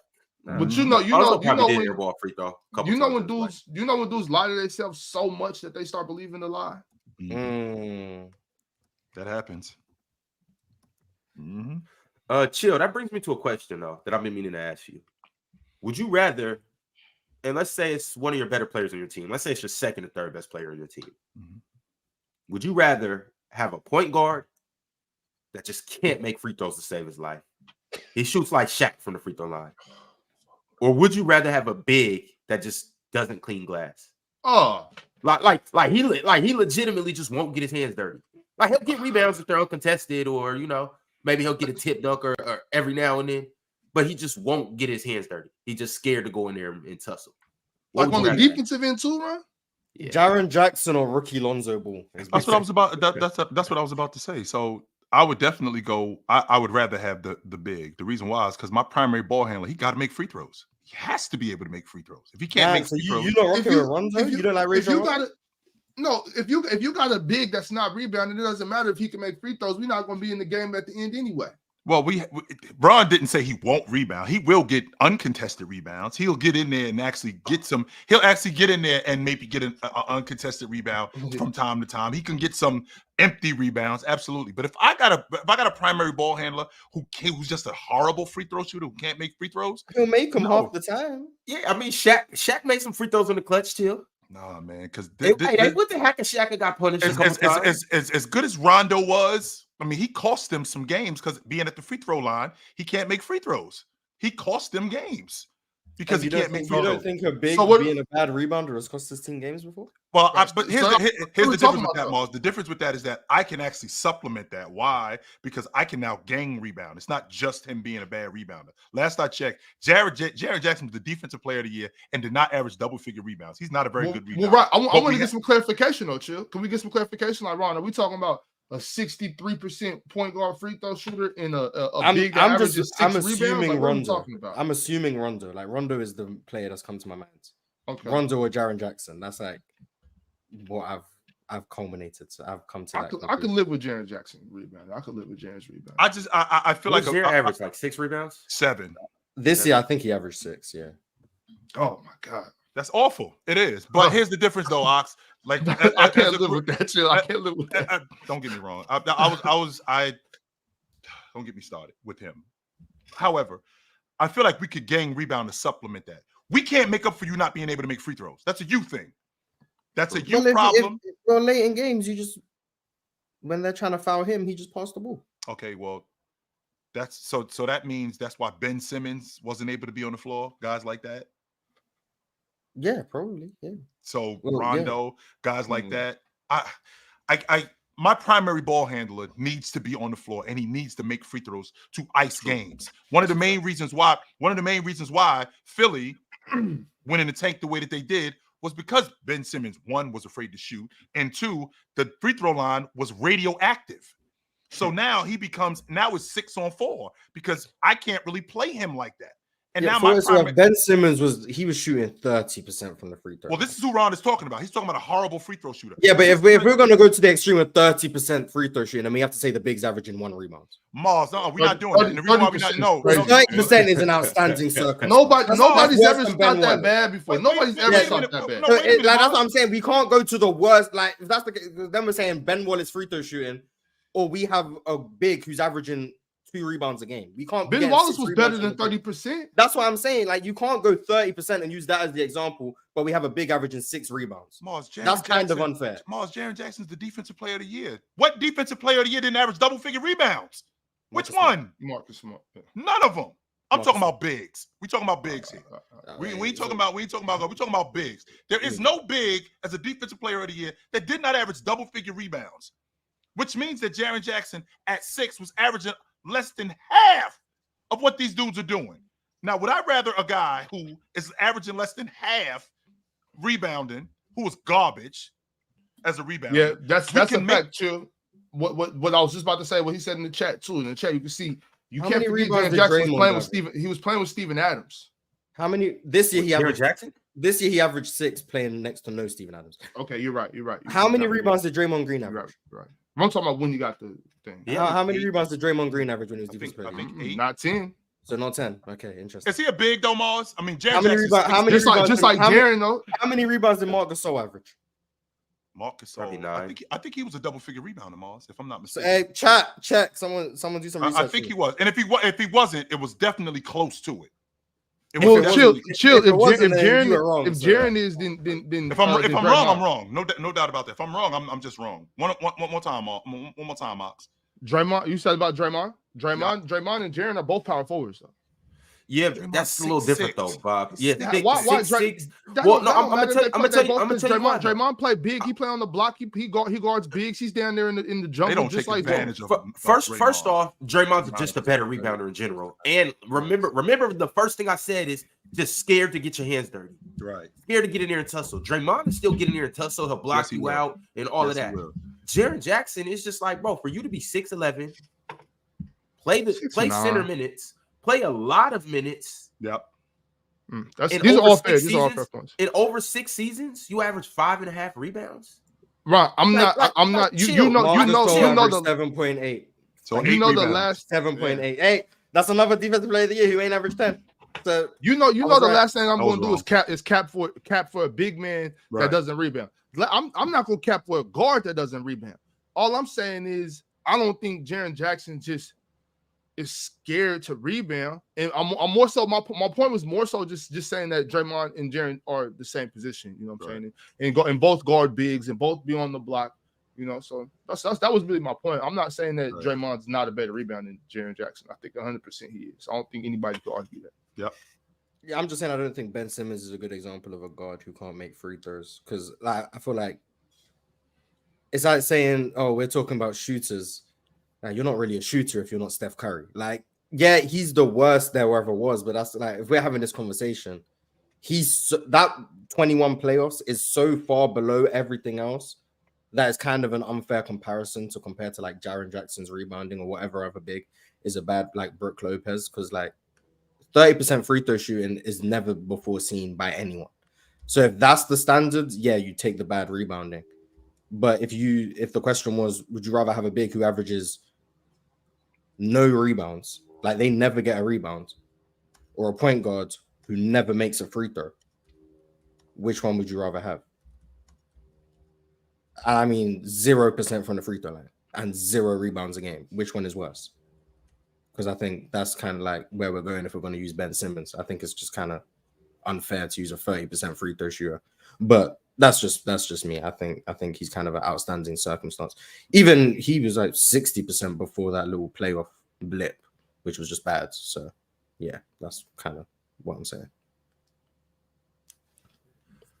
All right, y'all, keeping it pushing in the super chats. Zulu said, "Chill, you buying that Detroit Harris jersey?" Yep, I got it already. Zulu. Yep, I already got it. Shout out to Bias, man. Already selling jerseys out. Yep. Just on the subject of jerseys, by the way, just so you know, Bronny James sold 500,000 jerseys in one day. I just want to put that out. Crazy. 500,000. James 9. I Now we're need gonna be seeing that. James 9 and James 23. James Jr. Nah, Mm, James yes, sir. Jr. Yeah. 500,000 in one day. This is business, yo. This is 100% for sure. business. For sure. I know I Hey, said no NBA jerseys this year, but I need that. I need that. Yeah. I need that. Bronny jersey. 500,000 of them. So it's definitely James Jr. yep. Yeah. Oh, okay, that's what's up. Void. I'll buy you one, ho. Voids, and I don't condone tricking to the younger generations, but if you gonna buy something, I do. All right, never mind. Voids, I do. Void Century said, I don't know if you guys know this, but Miami might have found another Jaime in the second round in Pale Larson. He reminds me of Christian Brown with a 3-ball. Are we up on Larson, Mr. Larson? I don't know much about him. I'll be lying. Oh yeah. I'll be lying if I was telling you about players who played for Arizona. I'm not. I can't give you full. That's the super athletic dude that I seen. He looked like a baller though. Yes. He played for the Wildcats. Yeah. He looked like a baller. Yeah, I wasn't too tapped into college basketball like I normally am. I'm definitely a big Pac-12 guy, so if I was tapped in, I would know who you're talking about, but wasn't locked in this year, my man. But shout out to Pale, shout out to the Pac-12, or shout out to what was the Pac-12. I know they got him with the Houston pick that was meant to be ours, but we got AJ Griffin. That's all I know, but I don't know anything about him. DSG Piccolo said also the Clippers really about to be a team of offenders. Miles Bridges on the way. Yeah, they about to be my least favorite team in the association. By a significant margin. Yeah, I don't know what they're doing over there. The lack of morals on the Clippers is interesting. It's just typical Clipper stuff. Is this typical? They do this on a regular? Well, no, just like the Clippers just being the Clippers. Yeah, but this is... I didn't know they would stoop this low, but I guess this is what they're doing now, so... Shout out to them, I guess. With that being said, I do like Miles Bridges over there. Yeah, he can be right at home with Kevin Porter Jr. and Josh Primo and whoever else they want to get. They're going to be dorm mates? Probably. Cellmates, yeah. Cultured Saunders said the fight for the play-in is going to hit different, or is the fight for the play-in gonna got different for the Lakers? Gonna hit different for the Lakers. Oh my goodness, Ron. He said that fight. Just so you know, Ox, you said the show was dope yesterday. There's a reason the show was dope yesterday. I don't know if you noticed, but this dude right here, he wasn't there. So, whoa, this dude right here, he wasn't there. That's not what I was implying, Rob. We understand. So y'all not gonna get mad at Culture Saunders for sitting in gonna got different for the Lakers? I'm with you on that, bro. If you don't send it properly spelled, properly grammar, proper punctuation and stuff, don't blame me for reading it how you send it. When people send me super chats, they spell it with proper grammar. I guess it's just you're the problem, Ron. They don't respect you enough to send proper grammar. So that just shows how bad. So they're thinking of me when they're sending through. You're not making the chat better, Ron. That's the problem. I elevate the chat's grammar. With my UK education, I elevate. You're bringing them down to your Seattle level. That's the problem. Hey, keep going, chat. That's the problem. Hey, keep going. They Got Game said, is it safe to say that the Eastern Conference has gotten better than the West? Or do the Eastern teams have to do more? Let's chill out. Let's chill out on that. Let's chill out on that. I mean, sure, the Knicks upgraded their roster. Celtics ran it back. I could get with that, but Philly upgraded. They did a better job. I'm not okay, Mars. Yes, they did a better job with replacing. They did a better job of replacing. Don't let Mars bully you, chill. No, he's not. You don't have to like Philly to acknowledge that Tobias Harris to Paul George is an upgrade. Paul George is an upgrade from Tobias Harris. I 100% agree with that. No, Mars, I would not argue that. That's why they signed Eric Gordon. That's exactly why they signed Eric Gordon, because they're gonna lose Buddy Hill. Don't know. That's why. Okay. That's exactly why. But in the NBA, I mean, Indiana got better. I feel like Indiana got better. Knicks definitely got better. Which I had a question for you guys, and I wanted to, because he brought up the Eastern Conference with the Knicks now losing Hartenstein, right? The Knicks now losing Hartenstein, and I'm not a big fan of Mitchell Robinson. I think he's made of glass. The Trailblazers got 3 bigs on their roster: Klingon, Right. Ayton, and Robert Williams. If what about the other one, Chill? The Australian cat. Oh, Dwight Reef? Yeah. Don't forget the Australian cat. I'm not 27-year-old rookie. Yeah. I'm not aware of him. I'm new information. That's different. But with that being said, with the 3 bigs that they got, Robert Williams is on the books for the next 2 years at $25 million total, not $25 million a season total. Mars, if I could give you 80% of 2022 Robert Williams, I think he'd hand him over. I think the Trailblazers would hand him over to the Knicks for a bucket of extra crispy and a 6-pack. Would you do it? 1,000%. 1,000%. If there was a magical world where you could guarantee health, Robert Williams should be the most desirable trade target for any team that needs a big, in my opinion. Mm-hmm. That's how good I think Robert Williams is. He probably would have won Defensive Player of the Year if he didn't get hurt in 22. Not because he would have deserved it, but Boston were the best defense in the league, and he was their best defender. And he can pass the ball. So, like, he can play out the short role. He can run DHO. Mm-hmm. He can do those things. He's better than Mitchell Robinson on offense. But he's also not high usage. There's going to be a lot of lobs, putbacks. You don't really have to draw anything up for him, but he also can complement Jalen Brunson with hard screens and all those things. And then defensively, he's mobile enough to where he can step up on the screen, but he's elite in drop, elite in help, protects the rim at a very high level, and he makes free throws. Like, he's a really, really good big. He's not Hartenstein, in my opinion, but he's better than Robinson. Not as a rebounder, but as a player, he's better than Robinson, in my opinion. But the rebounding is where Mitchell Robinson provides a lot of his value. So and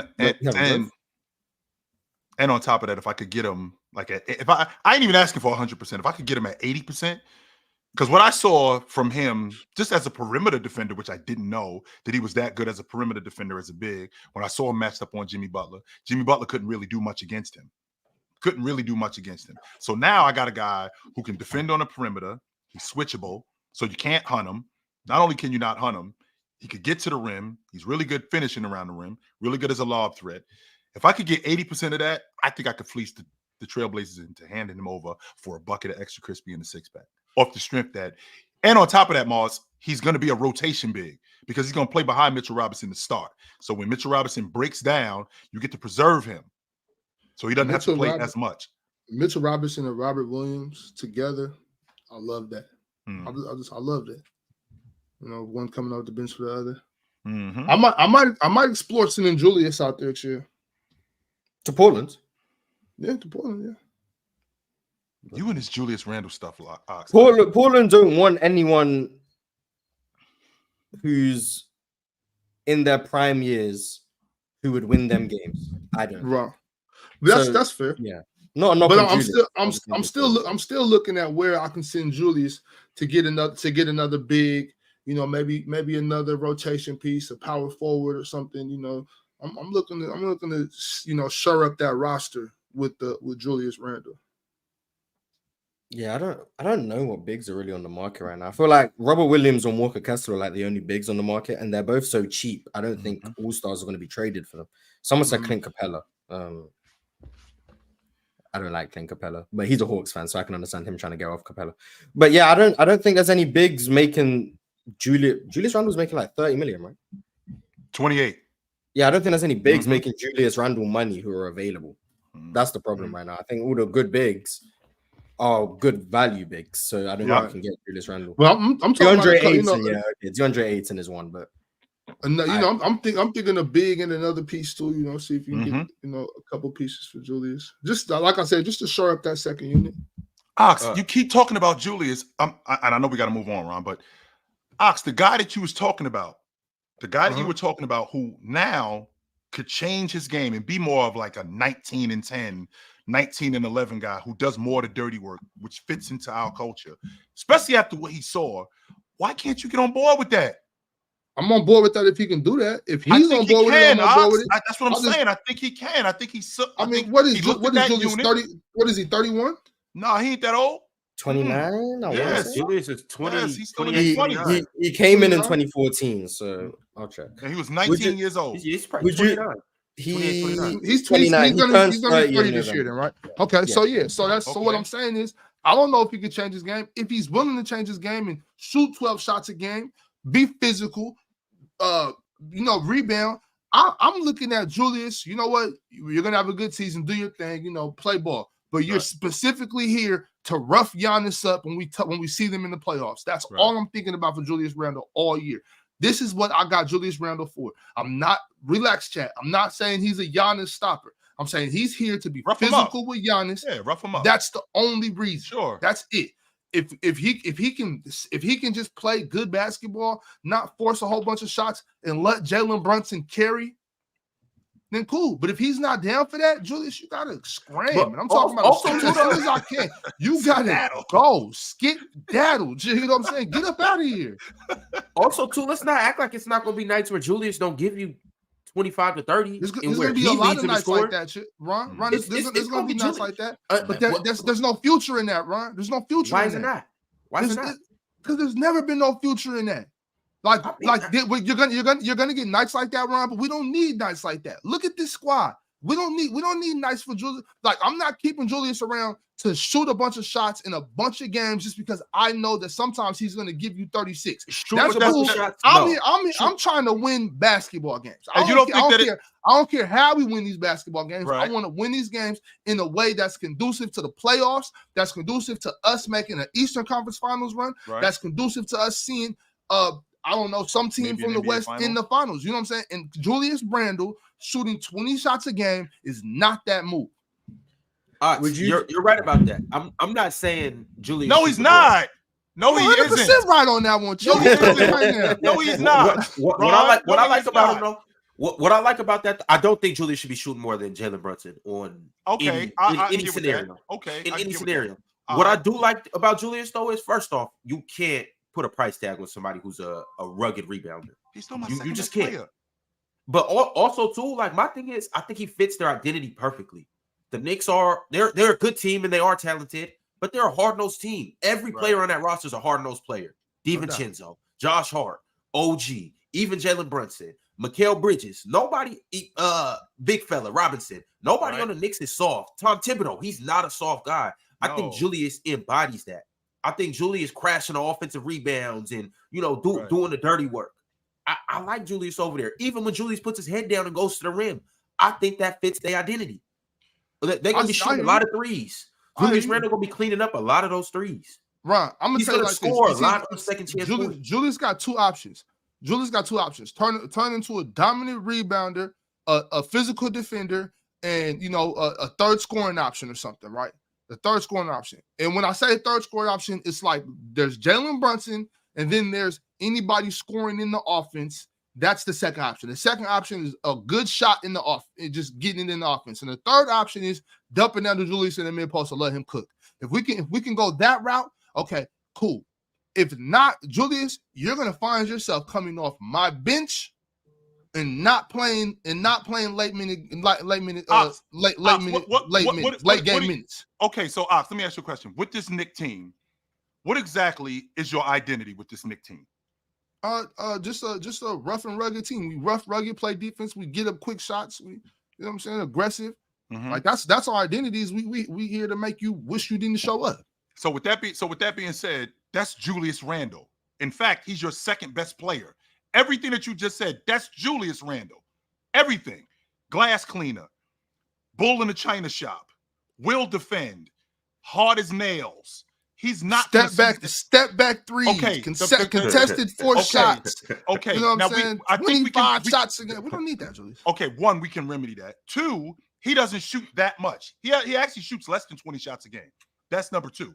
Number three, the 20 shots is very he shoots less than that. But number three, this is the same dude who is the second best player on my team, and he embodies everything that you say, Ox. Everything that you're talking about us being, that's him. Everything. I sure hope so. No. Chill. I don't want to move off him. I think if Julius can fit that mold of what they need at the power forward, I will say the Knicks are the best team in the NBA. If Julius Randle can be that power forward that they need, along with the fact that they got OG and Mikal Bridges together on the wing. I told you Jalen Brunson made me a believer around January this year. Around January, I switched everything. Like, yeah, he's him. I'm a believer. Dante DiVincenzo, Josh Hart, Mitchell Robinson. I'm upset that my man Hardenstein is gone. But if they can replace him on a move like what you're talking about, Robert Williams type move, this is the best team in the league if Julius can play that position and play it the right way. Now, if he can't chill, he's gonna ruin it. If he can't, then there's no sense in them even going to get Mikal. There's no sense in keeping Dante and Josh coming off that bench. If however the rotation, Coach Tibbs got it, I don't know. Right. But there is no need for any of that happening. If Julius is not gonna get involved and play this style of basketball, what they were doing in the playoffs, he's ruining everything. They're a second round out if they're lucky. Right. You know what I mean? If they're lucky, they're a second round out. And I just don't want to see that. I think this Knicks team has potential to win a championship.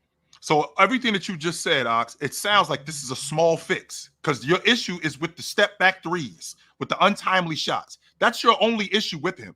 Everything else, in the pouting, when he doesn't get the ball when he wants it, where he wants it, the walking around on defense. I got video evidence of these things. Oh, sure, and again, Ox, I think that stuff, especially considering what you saw last year and how close this team was if they were healthy. Especially, and not only that, with what you're seeing now with this crew, what they now have going on. This is stuff that can be fixed. So again, this says to me that the small stuff is the stuff that we just need to get out the way. This isn't those something are that's big unfixable. Things, Chill. It's not, Ox, and the reason why that's a mindset thing. That's a I'm better than you. I should have the ball. No. I'm pouting. I'm walking around. That's serious stuff, Chill. Right, and I'm glad you brought that up, Ox, because now when I'm sitting on the sideline and I see what you dudes are doing, now my mindset changed because you and I have already had this conversation about what championship teams. The one thing that all of them have in common, the one thing that all championship teams have in common is a last one of them bought in.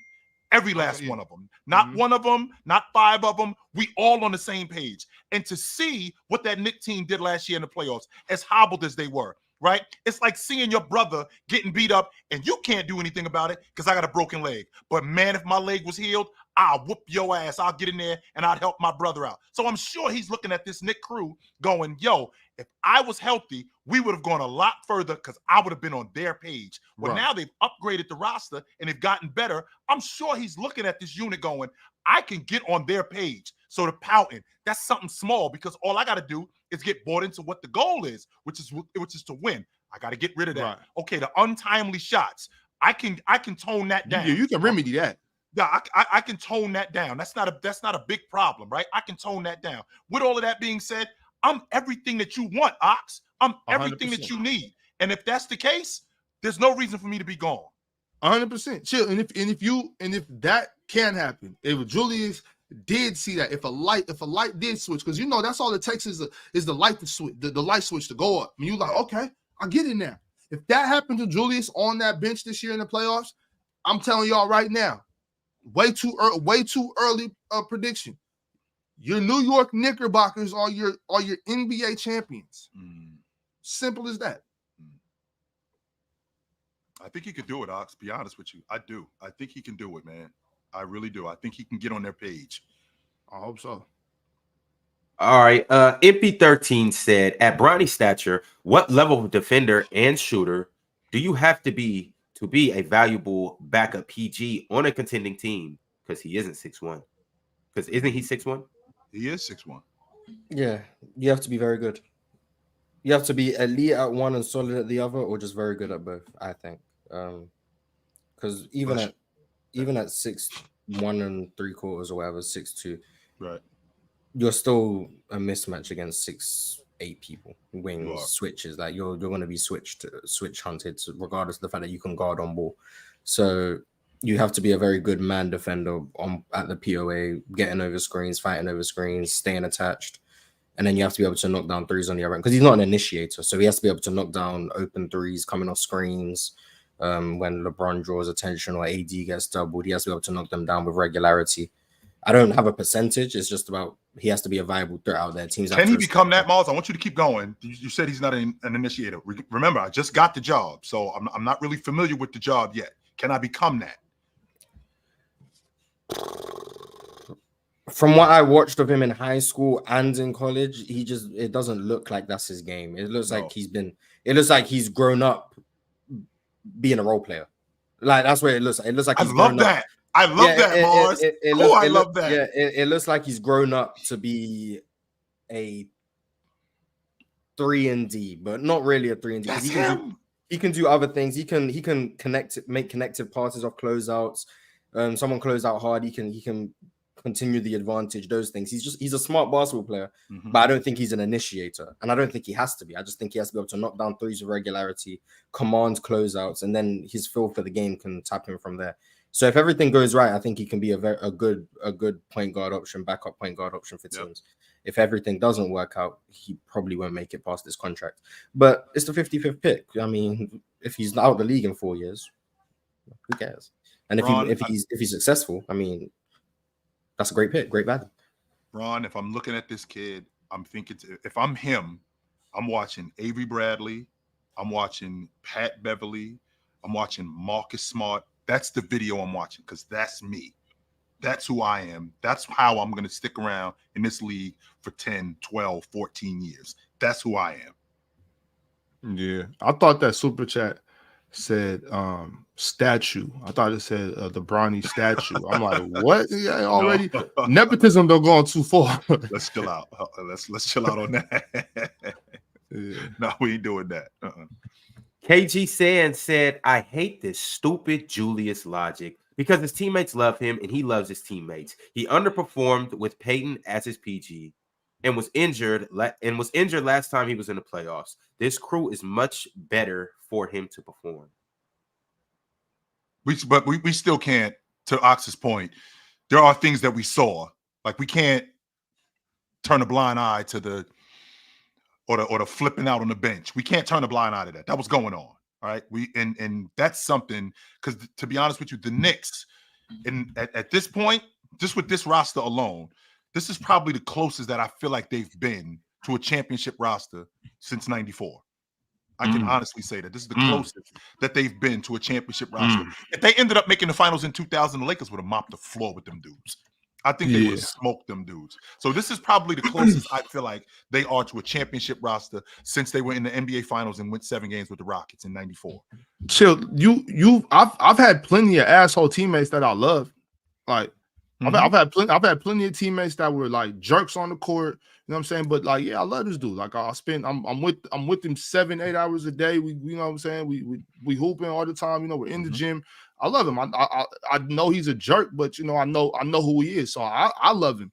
But that still doesn't mean that it's not detrimental on the court when he doesn't get back on defense because he feels like the ref missed a foul. Or when he's wide open on the wing in my point guard, or let's say if I take a contested shot and I miss it, and now he's pissed and he's doing this, walking, that matters. You know what I'm saying? Like, and then they went and got Mikal Bridges for a reason. There's a reason they're calling him the Villanova Knicks. They went and got Mikal Bridges for a reason because these 4 guys love each other. They won together. Don't think for a second that they're gonna allow that chemistry to be broken up because Julius Randle feels like the odd man out. Or Julius Randle feels like he's on the outside looking in and like, oh, well, these guys are a crew or a clique now. So, you know, you never know what the locker room really is. And that stuff on the court, bro, it doesn't matter how much I love you. That stuff is detrimental. Yep. Like Russ. All his teammates got good things to say about Russ. But he still throws the ball in the 6th row. Or shoot the ball at the top of the backboard. You know? That happens. Jokic doesn't seem to have a problem with it. Exactly. Jokic gonna make it work. That's why the GOAT. I just want the same. Mars, you brought it up yesterday. I want the same smoke. I do. Jokic is smart. He knows what Mars knows. Same smoke. Yeah. Same smoke as what? Joker asked for Russ. He asked for him specifically. So you should get the same smoke as who? LeBron? Yes. I think it's a little bit different, but because of the money, Mars. That's the only reason why. Well, Russ making 47 million versus a vet min is right. 47 million is like a third of your cap. So if you want Russ at a third of your cap versus Russ at a vet min, it's different in terms of the value you think he can bring. So that I would say is why it's different. Right. But if it doesn't work out, you can say Jokic probably overestimated. not only his abilities, but the roster's abilities to. But isn't because that Russ is someone you have to scheme around. You have to make it work. 100%. So you probably overestimate some of the abilities of the front office and stuff. Now, wouldn't that be the same logic, Mars, with just all superstars, where they look at things? I can make this work. I can fix this. I can get this to where we need it to be. I can do that, as opposed to just stepping off of it. I feel like there's a level of there's superstars who feel like that, where I can fix this. I can make this better.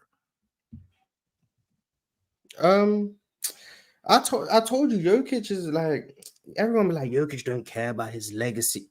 He's trying to, Bron couldn't win with Russ. KD couldn't win with Russ. Guess what I'm gonna do? I'm gonna win with Russ. Like he's gonna be like, see, these men couldn't do it, but guess who can do it? Me. I'm better than them. I see through Jokic's little I like horses charade, man. Nah, he trying to show that he better than them. Jokic think he's slick. Yeah, like I see through it. That's what it is. I see through it. Like he not slick. I'm onto him. Fraud. Yo, that's not it though. It's the other way, honestly.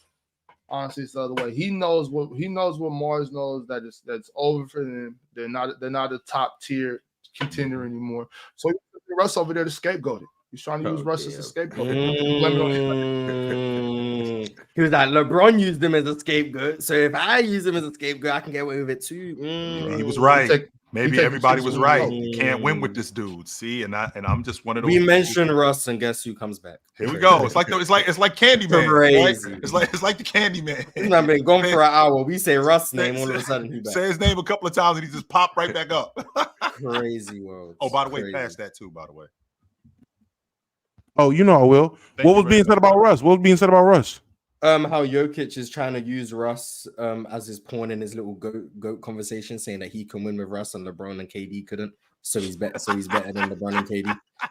Yeah. I'm glad I came back. Here we go. Here we go. That's what it is. Styles Black with the super chat said, I knew Angel would be a good rebounder, but I didn't expect her to be this dominant as a rookie. What's it going to look like when she really figures it out? She's going to be one of the better 4 men in the game. I think she's second. I think she's second all time in double doubles as a rook. From Candace Parker is ahead of her, and she's ahead of Sylvia, who, you know how I feel about Sylvia. So she's definitely a glass cleaner. And the fact that she now is moved over to the 4, because when Cardoso was out the lineup, she was playing the 5. And she wasn't nearly as effective at the 5. That's her position at the 4. Once she put that 12 to 15 foot knockdown mid-range in her game, we're going to have a different conversation about her. Way different. Yeah. I didn't expect it to happen this fast. That's what before I'm like, she can rebound, so she'll stick around. And she's and she competes on the defensive end. She runs the floor, but I didn't think she was going to start getting her post work together. She's still a little inefficient, but I think that can, once she keeps getting stronger, I think that could work out. And like you said, Chill, knock down that mid range, and I was never hating on Angel Reese. I just said that she didn't have no block work, and everybody saw she didn't have no block work. Right. Put in a lot of work this summer, and I mean she's still missing Chippy. So when that starts falling, and because Marina Mabry gonna find her in transition, so if she keeps running, she's gonna keep scoring. Once she gets all her block work together, I think Angel's gonna be a hell of a player. I just thought it was gonna take about 3 seasons. I didn't know it was gonna take 3 weeks. You know what I'm saying? Well, when you're a dog, you get it for you. You figure it out. You make it. Yeah, she still got a lot of work to do though. Yeah. Brian Holiday said, "Hey Ox, do you think the Aces can go on a championship run now that they are healthy? I think the Suns have a good chance, or the Sun have a good chance too, though." It's a lot of teams I think that have a good chance. The Suns, the Liberty, the Lynx, the Aces, the Storm. I think all those teams could get it done. But the Aces are my favorite for sure. When you got the best player in the game, and you know what I'm saying, then you got action. They got a hell of a squad. Yeah, she had a crossover in transition where she in and out and crossed homegirl over and skipped in the lane with the strong hand. I don't know dudes who can do that. There's some dudes who play Division I basketball who can't do that. A lot of them that can't do that. You should be able to do that, but a lot of them can't. She's the best basketball player in the world. Trying to get y'all to understand this. Damn D1. There's pro basketball players. There's pro men that can't do that. Yes. He's the best basketball player in the world. I love everything about her game, yo. I do, Ox. I love everything about her game. Ain't nothing soft about her. She got a money mid-range game. She runs the floor. And not only does she run the floor, but they look for her when she running the floor. Like, she's the first one that they looking for. That's why she run like she run. That's why she rebounds like she rebounds. If they weren't looking for her like that in transition, she wouldn't run the floor like that. She wouldn't rebound. But the fact that they look for her like that, and it's warranted. It's not like just because she runs like a deer. No. She's effective in transition, right? She's one of those. She's one of those players who she's effective in transition, and the fact that she's effective in transition, it just makes life a lot easier for Kelsey. It makes it a lot easier for all of those ladies, man. It makes life way easier. But I will say this real quick, and we can move on. I know Jacquel better get off that long ball line. She making life hard as hell for these ladies. What the hell? We got Jacquel knocking down the long ball. What the hell? That. But that's what I was gonna say about Asia, because we can't get off of that just yet, Chip. Not yet. What? She's 6'4", impeccable feet, great feet. She got great footwork. 6'4", great feet, strong as hell, amazing touch. I'm talking about on both sides of the court, running away from the rim, going to the rim, pull up game. She has all of that. She's stretching her jump shot out too. She's getting closer and closer to being able to where you have to close out on her at the 3-point line. If you're 6'4", 6'5", 6'6", and you're this close to Asia Wilson, you're cooked. She's blowing by you. There's nothing you can do. Nobody can guard her. There's nobody in the league. Alyssa Thomas was getting baked by Asia Wilson. Nobody can guard her. There's nobody in the league. She is dominant. There's nobody in the WNBA. You can't name one WNBA player that can guard Asia Wilson. Nobody. I've never seen NECA get absolutely abused. I'm talking about NECA is looking for Ezzy, begging coach, like, put Mercedes, somebody come help me. I've never seen NECA get treated like that. Definitely never seen NECA get treated like that. Hey, keep Mercedes as far away from that. NECA one of the better players in the game. NECA ain't a good player. She's one of the better players in the game. She's screaming for help. Like, can you help me? Fellas, we got to keep it pushing though. I got to get through these super chats. We going over to playback at 1 on the dot. Right. So y'all get ready. We on the way. We coming right now. So y'all get over there too. We gonna watch some Asia Wilson highlights over there, bro? We can do that, but got something special for us for like the first 30 minutes. It's time to start going and watching classic games and classic playoff series and things of that nature. So I got one for us. This is a series we've talked about a lot. It's actually a historical series. It's something that actually shaped a lot of the legends in the NBA. So we'll get over there. Right. A lot of you are going to appreciate this. Some of you are going to hate this. That's different timings. Been a member for 10 months. He said, my boy Ox cooking on Junior. All facts. Word. Julius Randle.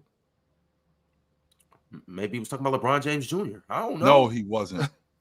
Were we not talking about LeBron James Jr.? This is your man, just so you know, Ox. This is your man, Ox. Okay, I just want to make sure we clear. This is your man right here. I just want to make sure we talking about LeBron James Jr. more than Julius.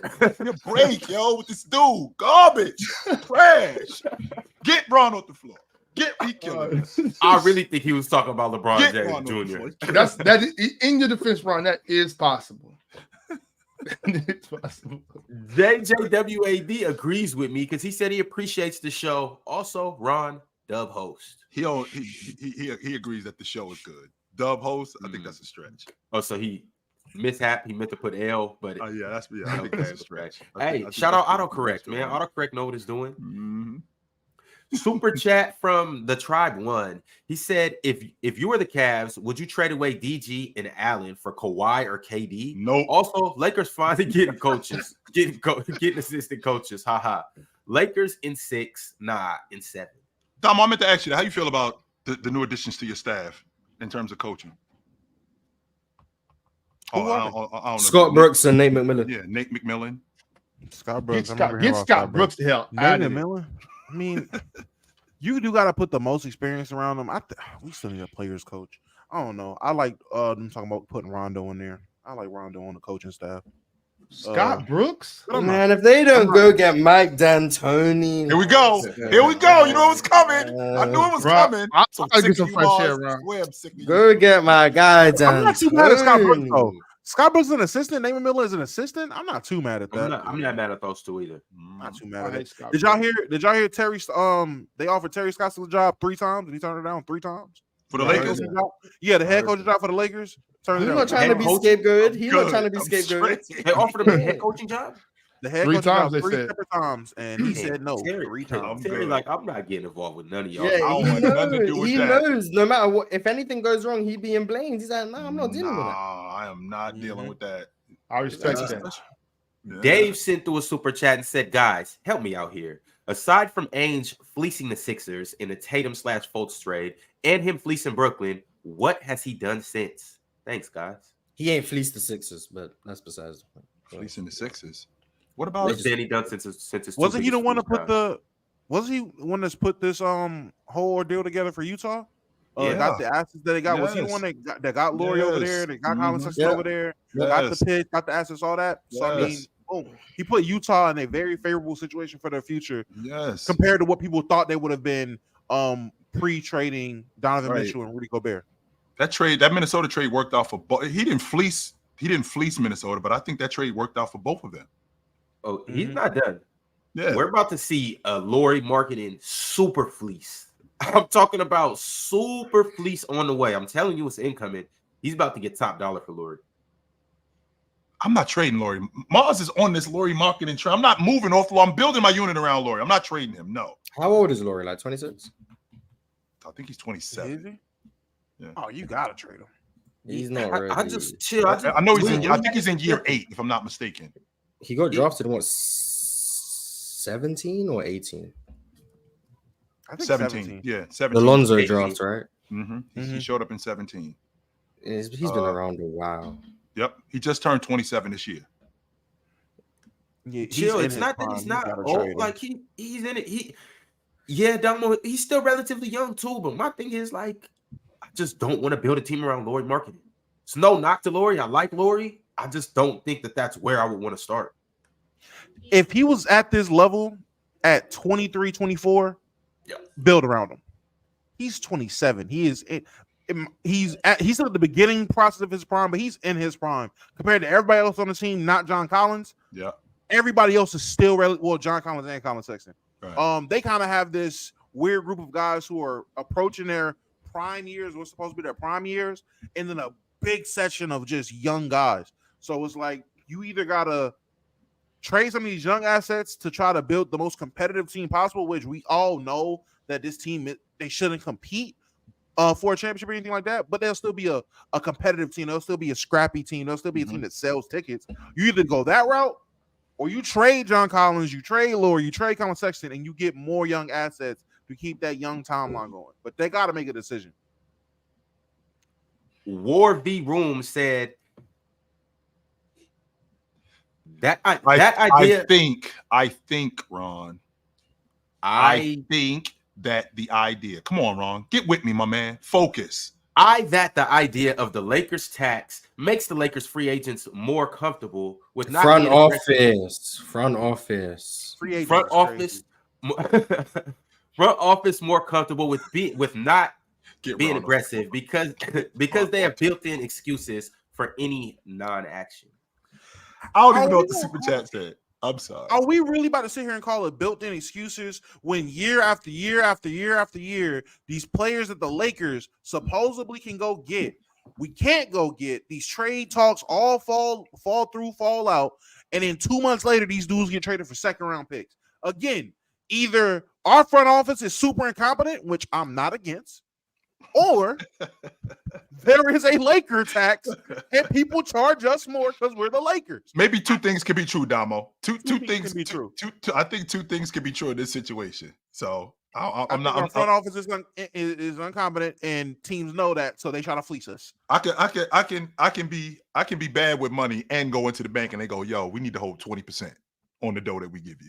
Is it possible that maybe the trades you think are more valuable than what other teams are offering? Maybe the players you think are more valuable just aren't more valuable.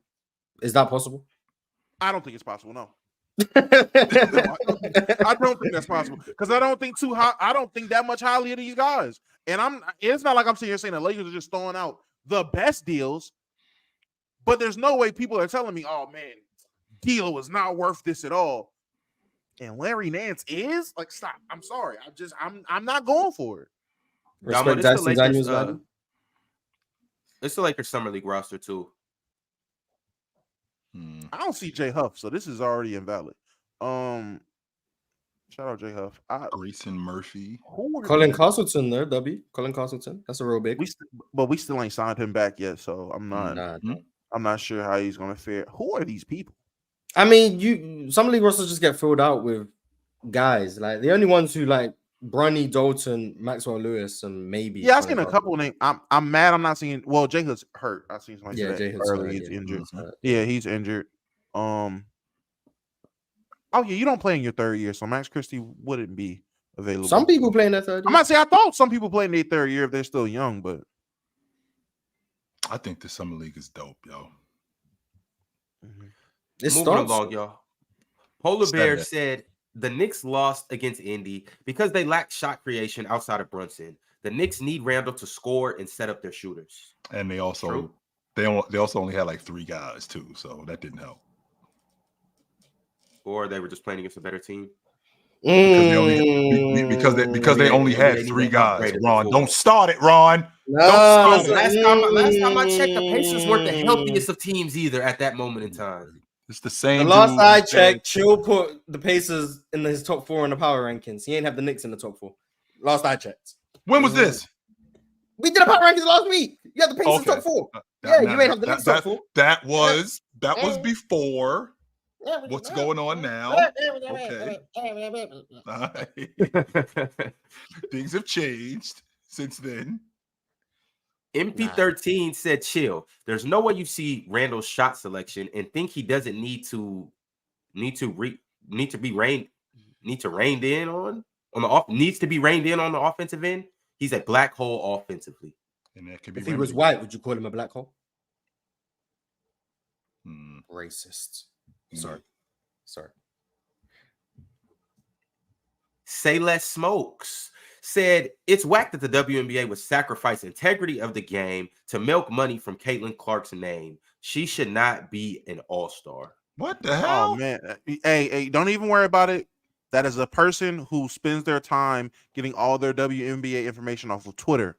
Because Buddy does not realize, and I'm not saying Buddy in the chat, I'm talking about Buddy with the super chat, does not realize that the reason why Caitlin and Reese are all-stars outside of the popularity is the fact that a lot of the women that would have been all-stars are on the Team USA roster, and what they're doing is Team USA versus the WNBA all-stars. So people like Asia Wilson, who would have been an all-star, all these highly touted women who are the best at their craft that would have been all-stars and had those spots are vacant now. So more people have opportunity. Imagine if this Team USA roster went against NBA All-Stars. Do you know who will be on the NBA All-Star team? Because Tatum, Bron, Curry, KD, Joel Embiid, Bam, all them guys are on the team.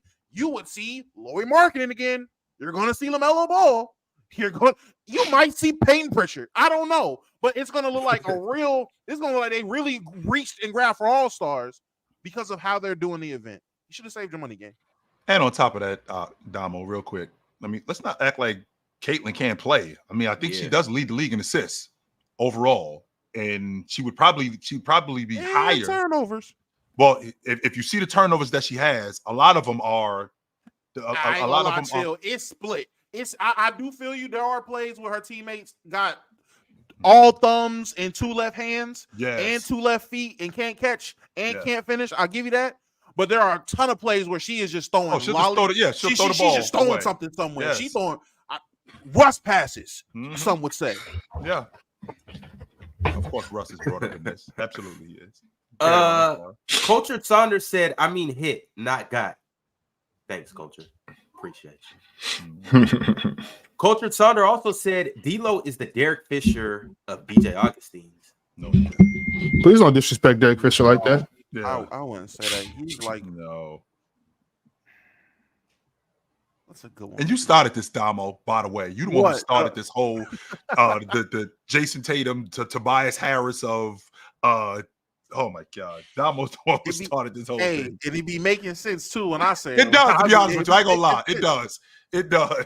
I try to find good comparisons. Some people just be saying stuff like that super chat. I be trying to make good comparisons that make sense. Tim Hardaway is the Klay Thompson of small. Give me a break. Let's chill out. Let's chill out, yo. Relax. Football breakdown. Did y'all see Luka yesterday? Chucker or? And by the way, did you see Sarge? Sarge is still not on nobody's books yet, and Sarge looked good. Yeah, I've seen that. I'd be lying if I said I watched this game. I just know Luka was 8 for 23 and 0 for 9. Get Luka off the floor. But I ain't watched the game. He killed it. Yeah, Sarge had 19. Zubac, he starts at center for Croatia. He had 18 and 8. And then who else do they got? Oh, Mario Hezonja. They got Super Mario as well. He had a pretty good game.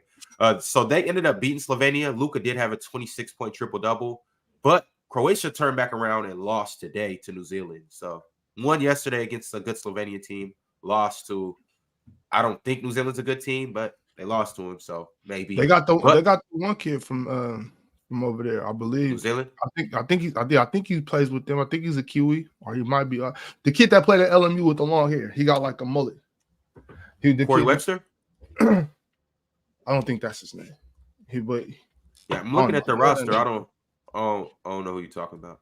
Yeah, but he might be Australian. Do want to say though today, Zubac had 29 and 16.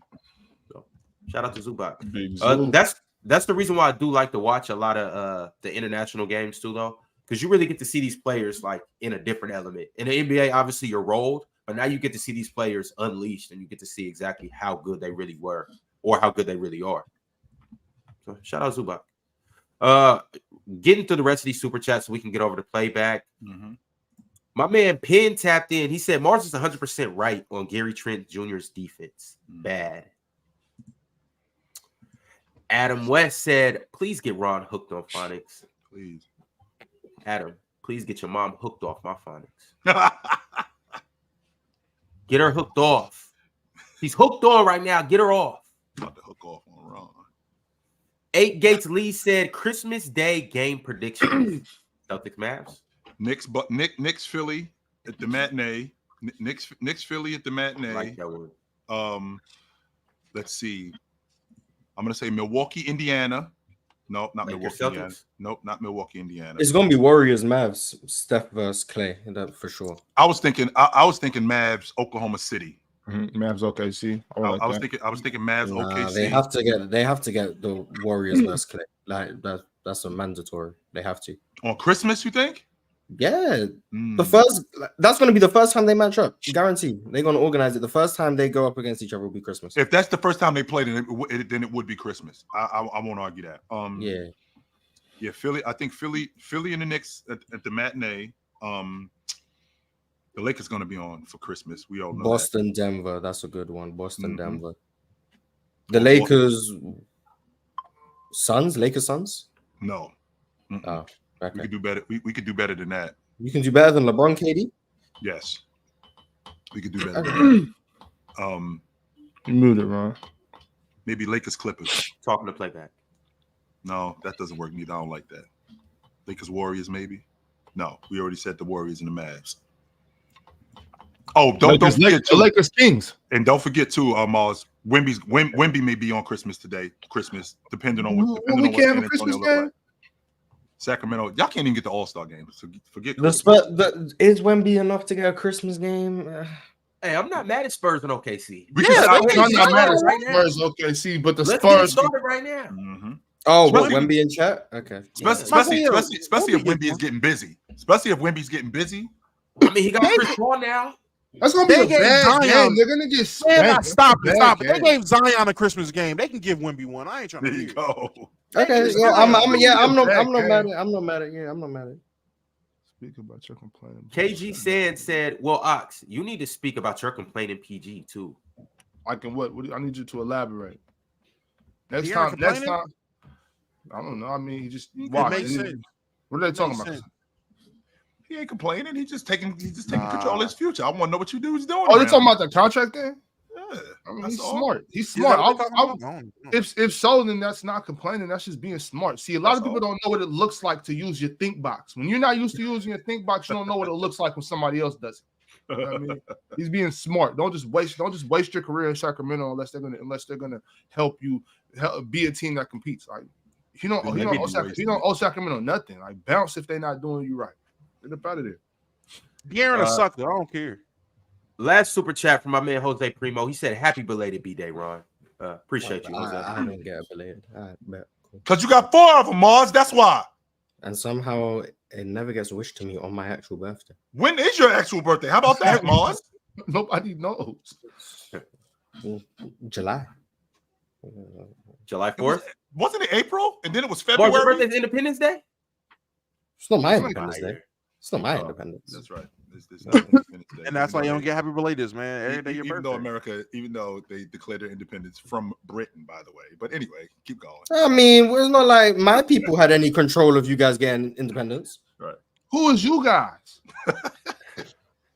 Context clues we ain't getting no independence neither. Yeah, so I don't know why it has anything to do with me. Okay, Ron, I'm sorry, we gotta go. I know we gotta go, Ron. Super chat. 1776. Context clues said, "What about the Lakers?" Celebrating that you just got to be enslaved in an independent nation. Oh, celebrating that. Come on, man. I guess. Grizz. I can see the Lakers. I guess on Christmas. I guess I can see that. The Grizzlies. Ja Morant, yeah. I'd expect Minnesota versus the Grizzlies more and versus Ja. I don't expect it to like be that. honest, but I think Ja might have tricked. Classic. That's just and see, Ron, and that's why I don't like it. Because why is the NBA trying to perpetuate that type of narrative on our people? They got to play that at Rutgers. That's crazy. That pays, Damo. It's the best thing going. All right, y'all. We're going over the playback right now. We're going to see you over there. I got a special game for us to watch. Ox, you said nobody wants to watch y'all. Well, we're going to watch y'all on playback. All right, we'll see y'all in the Ron, I'm not finna do this. We doing it, Ron.